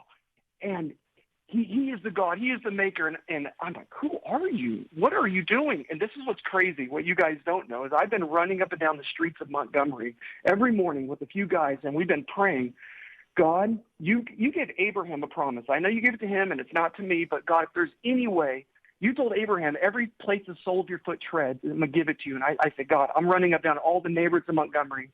Would you give me the broken lives? Would you give me the broken marriages? Would you give me the addicts? Would you give me the depressed? Would you give me those that are done with church? Would you give me those that have falling outs? Would you give me these people? So that's what I've been doing every day. But this is what that guy that was 100% demonic, he said, listen, all of this running around that you continue to do up and down the streets, all this evangelizing, it's not going to work. It's time to stop. He literally, I've never met the man. I've never talked to the man. But this guy, he knew my story. And there on Dexter, he's this the demon-possessed man. It's been incredible to see just pushing back the darkness, seeing like attack, but at the same time seeing God transform the lives here, one person at a time. Well, you know what? I'm excited about this call in your life. Excited to see what God's going to do, and you know, if the demons know your name and they don't say, Paul, Jesus, we know, Paul, we recognize, but who are you? Thank God that didn't happen. So the fact that they do know is a good sign. So I'm thankful that you're here. And I hope that God continues to use you in a powerful way. Good luck. We love your passion. Yeah, thanks, Jason. Appreciate that very much. So there's the story. Wow. And that really should say a lot if people are now feeling called to come and evangelize the Bible Belt from California. Not surprising. Let's go to Richard in Huntsville, 100.3 The River. Richard, go ahead. Good morning, guys. Hey, buddy. I said, Auburn fan till my last days, and there's how many times we went down the field Saturday and only ended up with a field goal. I got to thinking, and I come to the conclusion that Bo Nix couldn't score even if he was. All right. Okay, buddy. I had a feeling where that was going. Yeah, I saw it. Bubba, how about Fort Payne, Alabama? Danny, how you doing, buddy? Hey, great, man. Green Acres. Well, I appreciate your call. Thanks a lot. What's on your mind?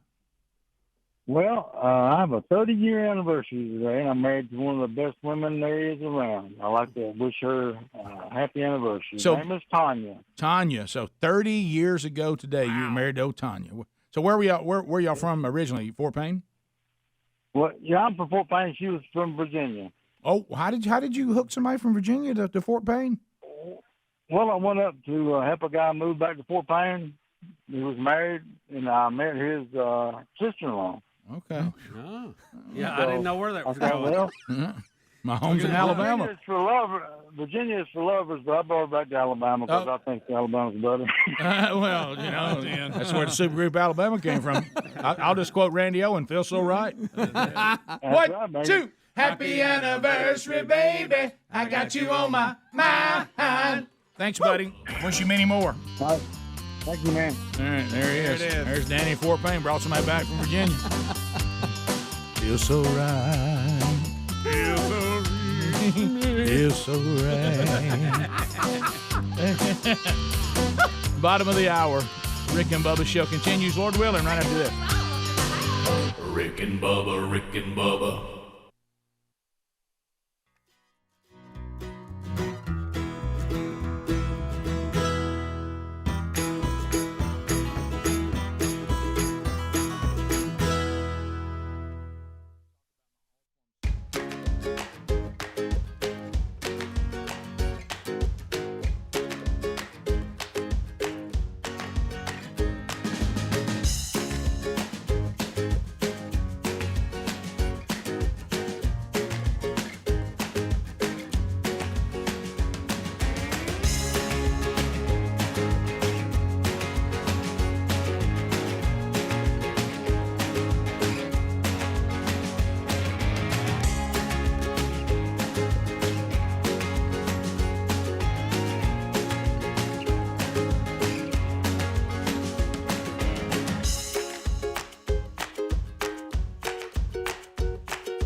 35 minutes past the hour. The Rick and Bubba Show. Thank you for being with us today.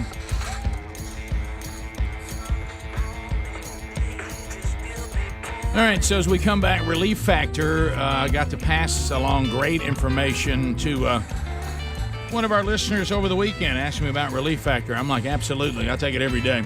I sure am thankful for it. I take a pack in the morning, a pack before I go to bed. And if something's hurting me, then I'll take a third one in the middle of the day. It's all natural, and it helps the body's natural inflammatory response. It's 4 botanicals. It's got icarin, curcumin. It's got an omega-3 in there, resveratrol. And all of these have shown, these botanicals, that they can naturally help the body's inflammation response, that inflammatory response to inflammation in the body. So it may work for you. So if you'd like to find out more, get a 3-week starter pack. That's $19.95. Inside those 3 weeks, you're going to know whether this is working for you or not. If it doesn't, then sadly, this is not the answer. But for most people, it does work. So go to relieffactor.com, relieffactor.com. Maybe we're going to get an email from you how well it's working for you. You can also find a link under the sponsors button. So what about the update on Gabby? Is it Petito? Is that how you say her name? Petito. Yeah. And so have we found the boyfriend? Is there any update? Still on the run. Still on the run. But Brian Laundrie, is that right? Yeah. Her funeral was this weekend. Yeah. So here's a quick clip from her dad doing her eulogy. Here you go. If there's a trip that you guys want to take it. Now, if there's a relationship that you're in that might not be the best thing for you, leave it now. So he's maybe there's an edit there. He's telling people to take a trip. Don't be. I guess he's saying don't be afraid to still go do the things you want to do. But if you're in a bad relationship, don't take everything for granted. I think is what he's saying. So what this means then is that the family, are they not as surprised by this as maybe we would think you would be? Is this guy, did they think he was bad news all along? I don't know. I know that Dwayne Chapman, who is Dog the Bounty Hunter, he's involved now. Why is he? Thank goodness, Rick. I didn't even think he was around. I don't know if you saw him get out problem of solved his Jeep and go knock on the door of Brian's family. Of course, nobody came to the door. Nobody was there. Looking good. There's also a rancher as usual. There's also a rancher that has said, "Hey, there's nobody surviving where y'all are looking in the swamps." He goes, "There's no way that anybody is alive out there." So they're not sure if they were pointed in the wrong direction, but there's up to a $30,000 reward, I should say, being offered for Brian's whereabouts. So did you guys tell me the dynamic? So Brian Laundrie's parents, yes, that the girl lived with him and his parents? Yes. Yeah, that's what we understand. So she didn't live on her own or live with her own parents? No. She lived with him and his parents? Yes. Okay. Now, how long? Who knows? But I think that was the current situation. So again, and I know people don't have to say anything, but you want to go to the parents and go, "Oh, by the way, why did he say she wasn't with him when they came back?" Anyone? Yeah, this is getting a little weird there. Anyone? Yeah. Well, the weirdest thing for me, and again, I don't know what's missing in the process of law enforcement, but I'm still back to, I went on a trip with my girlfriend. I came back without her, and people start saying, "Hey, she's missing." I don't understand Then why. I said, "Hey, I'm going to walk in the swamp." Yeah, I don't understand why we didn't say, "Hey, Brian, this is just the process. We need you to stay with us. We got some questions we need to ask you." Yeah. We since she's now missing, and we need to ask you, since you were the last person with her. So you came back without her. What happened? Why isn't she with you? And then he could say, "Well, I don't know. I mean, we went out. I went out to whatever. I came back. She's gone. I don't know where she is." But you would at least want to go and say, "Well, Dog's on it now, Rick." "Yeah, well, what are we doing here?" Oh, you know what we're doing. We're on TV. Yeah, but I mean, what is he going to do? I mean, I don't. I mean, it's It's just there's a lot of very strange stuff because we haven't heard from any of them. But yeah, I'm like, why didn't the parents immediately say what happened to, Yeah. this young lady, she was living with us. Y'all left, and we don't know what kind of story they got. We don't know if they're helping to cover. Who knows? I mean, we just don't know. And people are saying that where they're looking now, the people in that area say this is a waste of time to look here. Yeah, in those swamps. Yeah. Well, I mean, who knows? And why are we looking in the swamps? Is that where somebody saw him last, or? Isn't that what the parents said? I thought so. Yeah, I thought so. I thought the parents pointed them in that direction. I think, but I don't know. Wait a minute, you went where the parents pointed? I don't know. I don't know, Rick. There's a lot of unknowns here. You know, the bounty the hunter parents right now, are still so. there. I mean, I It think, just feels weird. Have y'all heard them answer the question? Why did they ask when she didn't return? I mean, it just seems strange. I don't know. Maybe I missed it. Maybe they did. I don't know. Maybe there's been interviews that I just don't know about. Yeah. But I mean, it's well, Dog the bounty hunter said he has received over 1,000 tips since joining the search. Dog has. Mm-hmm. Okay. And we think he's out in here. I mean, what we're looking at right now. He says that within 48 hours they'll know, they should have a location where to start tracking. Dog says this. Mm-hmm. Okay. But they're just saying. I'm on a limb here. I believe Dog may be beefing us up for ratings. Maybe that's me. This has got the. I'm about to open up Al Capone's. We found his whatever that thing was. His vault. We got protesters though that are outside of Brian's house with a little bullhorn, basically saying, "Y'all, your silence is guilt. You're not helping investigators. What's going on." Well, in all fairness, silence is not guilt. That's what they're chanting. Yeah, but but we do want to hear from you. I mean, and maybe they have heard from him, and we don't know. You would think they would report. We've talked to Brian. Here's what he said. We can't. Well, you're there's not enough evidence for us to hold him. You know, that area there, for those of you who can't see it, it's very flooded, and it's marshy as you would expect. Unless you're in a boat, I don't see you navigating that area much. No. I mean, you can't wade. Yeah, and that's through the there. man that says that he Dog ain't Dog just swam by. Great. No, that was an actual dog. No, that actually was a dog, not the bounty hunter. Yeah. He threw a sticky, and there he went. That's the cowboy there that said that there's nobody in there surviving. No. Well, again, that may be a bum steer too. Well, I was gonna say now, if this information is correct, what y'all are saying, we're looking where his parents pointed. I mean, that's the oldest trick in the book. So where's so-and-so? They went that way. I mean, so it's got to be more than that. I mean, these people are smarter than that. They've been through these are investigators, surely. Maybe what they're doing is saying we're not putting out a lot of information because putting out information might actually hurt us closing in on getting him. Look, we're doing it. We don't have to keep y'all informed, and we're going to bring him in, and we're doing the steps to bring him in. We don't know. But it is odd. It just seems odd that he. And did we ever get confirmation about the camera? I know somebody was asking about that. We saw the picture last week. It's not him. Yeah. Did we rule out that this guy on the Moultrie camera wasn't him that was in Baker, Florida? Did we ever? They said actually it was a bobcat.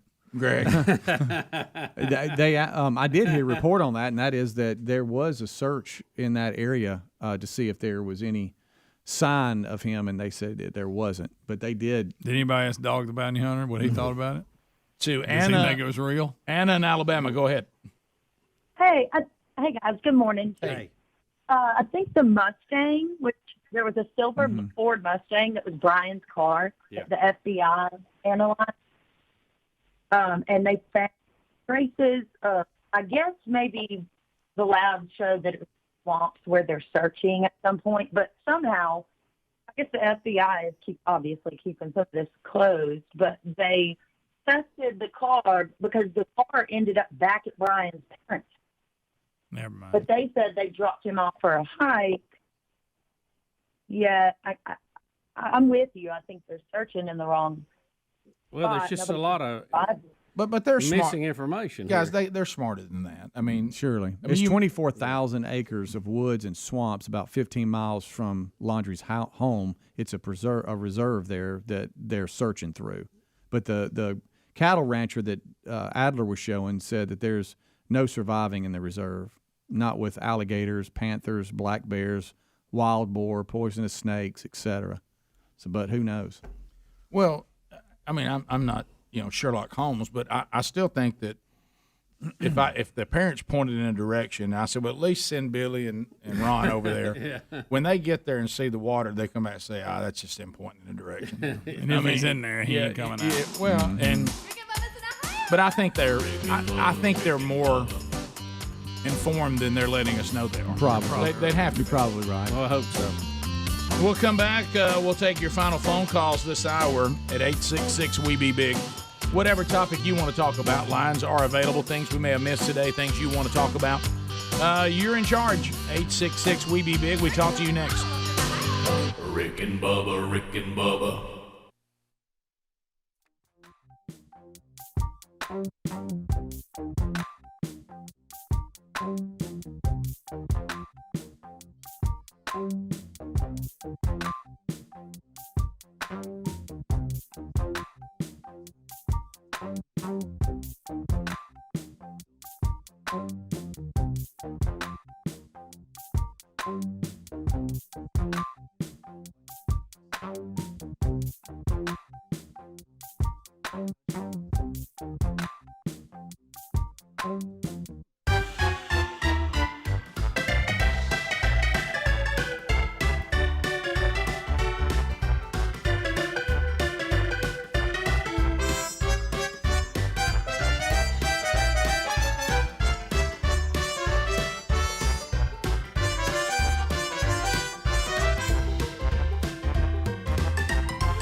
It is 9 minutes to the top of the hour.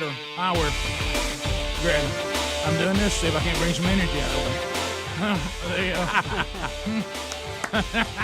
For some reason, he's been on a fact-finding mission. I never thought Bubba would lock into George Harrison. I'm just studying him because I never was a big fan. I mean, he's not a Swedish pop singer. Like, he loves those. This is not your all area. over the road. You're all over the road. You're over there in the purist area. Get out of there. Get back on Ace of Base. Yeah, get back over there. A couple things. First of all, happy anniversary to Dave and Kim Stovall. They were the ones that did the signs outside, and they were on their way to Ohio. That's right. Ohio, me, oh, my, oh. So happy anniversary to them. And we got word that, by the way, you've given plenty. Okay. He was videoing for his phone, so I was waving at him. I just didn't because you got a long day. They're nice people, right? They're wonderful people. Yeah. But let me tell you, you right now you're all right there on the edge of overgiving. Okay. I'm giving for 2 because Greg ain't giving. Can I tell you what happened? Bubba and I discussed something. Bubba brought it up. And he was right. When you were out helping your dad out, we realized we were missing also. You are very energetic about getting guests out of here.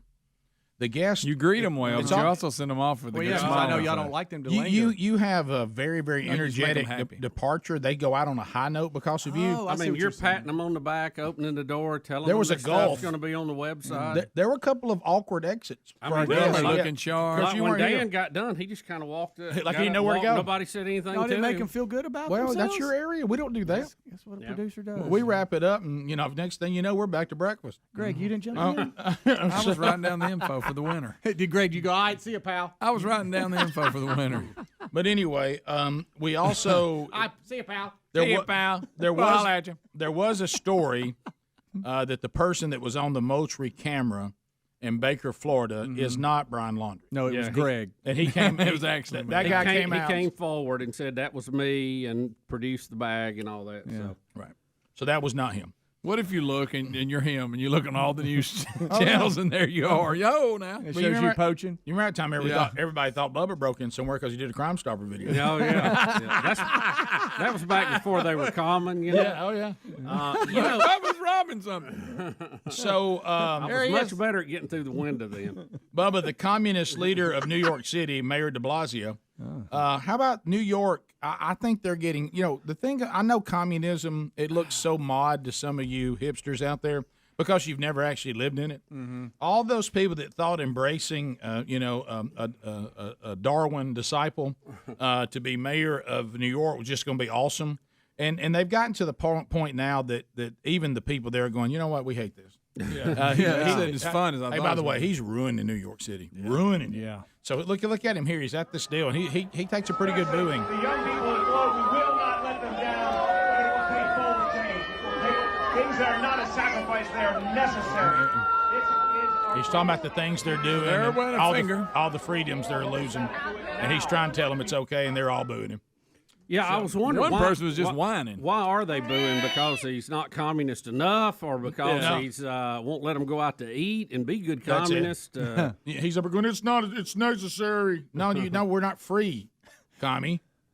Comrade. Did you see where they held up? It was the leader of one of the countries in Central America. Brazil.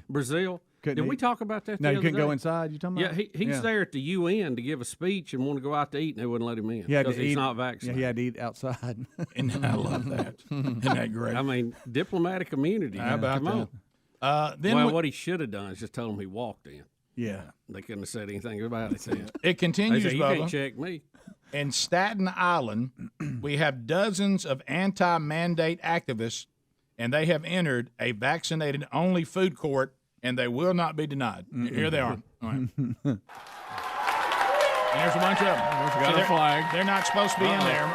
It's another insurrection. These colors don't run. These colors don't run. This is a food court in Staten Island.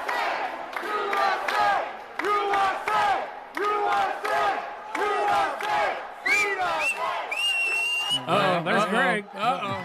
He's one of them got to put his finger in his mouth. Yeah. Please listen to the lady try to give instructions. That is what we're here to do. Everybody, go get food and eat. That is what we're here to do. Then we're going to meet back over there and go into the food court area and sit our That's the same woman, I believe. Ooh, from that the was cornhole high tournament. pitched. Yes, I think that's the cornhole woman from the tournament. Ooh, What's wrong with you people? Did that hurt y'all's ears like it did mine? I mean, it hurt. did. It physically hurt. And I'll be honest. Yep. That's Stupid! This is absolutely ridiculous. Get out of here! We will stop this tournament right now. We are adults, and this is ridiculous. It is a cornhole tournament fundraiser. Same good. woman. I That guess is that's so the voice good. people get in when they're trying to address a crowd. Well, it's pleasant, isn't it? Of course, they got, what, about 20 people there? Well, Greg, it's New York. I mean, most people in New York love to have their liberty taken away, but not this bunch. Yeah. So- She's leading. We're going to sit our butts down. We're here to eat. I see one over there. USA. I saw one over there. She ain't missed one. No. She's found a way to eat. Yeah, I don't know. All She may right. not sit down in the There's a food couple court. of- all right, that's There's a handler. I didn't ask for She can that. get it to go. There's a couple of the he's that haven't missed him any protest. No, Oh, he's got his cue on. Uh-huh. There you go. Q sent him. And y'all follow Becky, and we're going to eat. Yep. I have something I want to say right now so bad, but there's no way to end it on that, Rick. It's the cornhole fundraiser, guys. It's the cornhole fundraiser. Let's go to Jimmy in Georgia. Jimmy, welcome Jimmy to Rick in and Bubba. Georgia. Go ahead. Wow. Hey, sir, how are you? Good. Great. Hey, Jimmy, I'm going to carry it. I got a couple ideas, couple suggestions. One, the lack of the help on the parents from the laundry boy and their silence, it's pretty deafening. So while I don't hold anything against the police department for looking in the direction that they initially thought he went, at some point you have to give up or understand that he's probably not in that area and start looking in other places. And there's reports out there that he survived in the Appalachian Mountains for a few months on his own in the past. So wouldn't you think that somebody that's a survivalist or has those abilities would know they couldn't live in the swamp and I possibly have a 4 or 5 day head start on everybody. Let me go to a neck of the woods and I'm comfortable with. I think so. Yeah, because You're right. this isn't, we've had this in the past. These survivalists that know how to live in the outdoors, they're hard to run down. I've seen some people on Naked and Afraid make it in a swamp. Not like this. I'm just saying. Well, they didn't even have clothes you on. might could make it, but I think long term you're probably better in the mountains than you are the Just swamp. saying. Well, Can be done naked. Well, what he's saying is, if you're a survivalist, though, they made them go there. He wouldn't go there on purpose. But like he said, didn't he walk the Appalachian chain already, or spend a lot of time? I up think there? he's in Mexico drinking a margarita. That's what I Do think. you really straight up? Kick back like Willie Ralph. So how far do you have to go to get to the border? Ooh, pretty good way. That's a long way. He's in Florida, ain't he? That's a long way. Yeah. Ain't there yet. That's where he's headed. Right. Because you sure don't want to go There's to some Cuba. places in the border, if you're going that way, they probably never notice you. Yeah, Well, because that's it makes so- sense. that's a Because fact. there's so many backwards thousand through it. coming the other way. That's a fact. Walk backwards through the crowd coming in. They'll never know. That's right. Go to the viaduct where the Haitians are, walk backward. Yep, you're in. All right. Thanks for being with us. If this wraps up our time together, we sure do appreciate your time with us. If you got more Rick and Bubba, and you might say, Rick, how do people have more Rick and Bubba right now? Well, How? Well, some stations carry the show in different order. Some, say I got podcast archives. I got other content. You can find the entire show everyday archive for you on our YouTube channel and our podcast channel. Rick and Bubba, Rick and Bubba.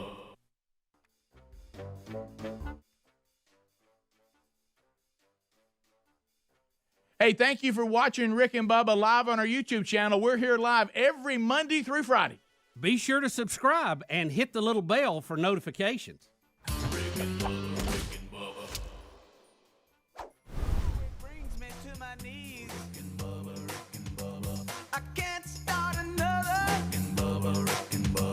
Day without him, brother. Rick and Bubba, Rick and Bubba. Oh, there is no other. Rick and Bubba, Rick and Bubba. Waking on their blubber. Rick and Bubba, Rick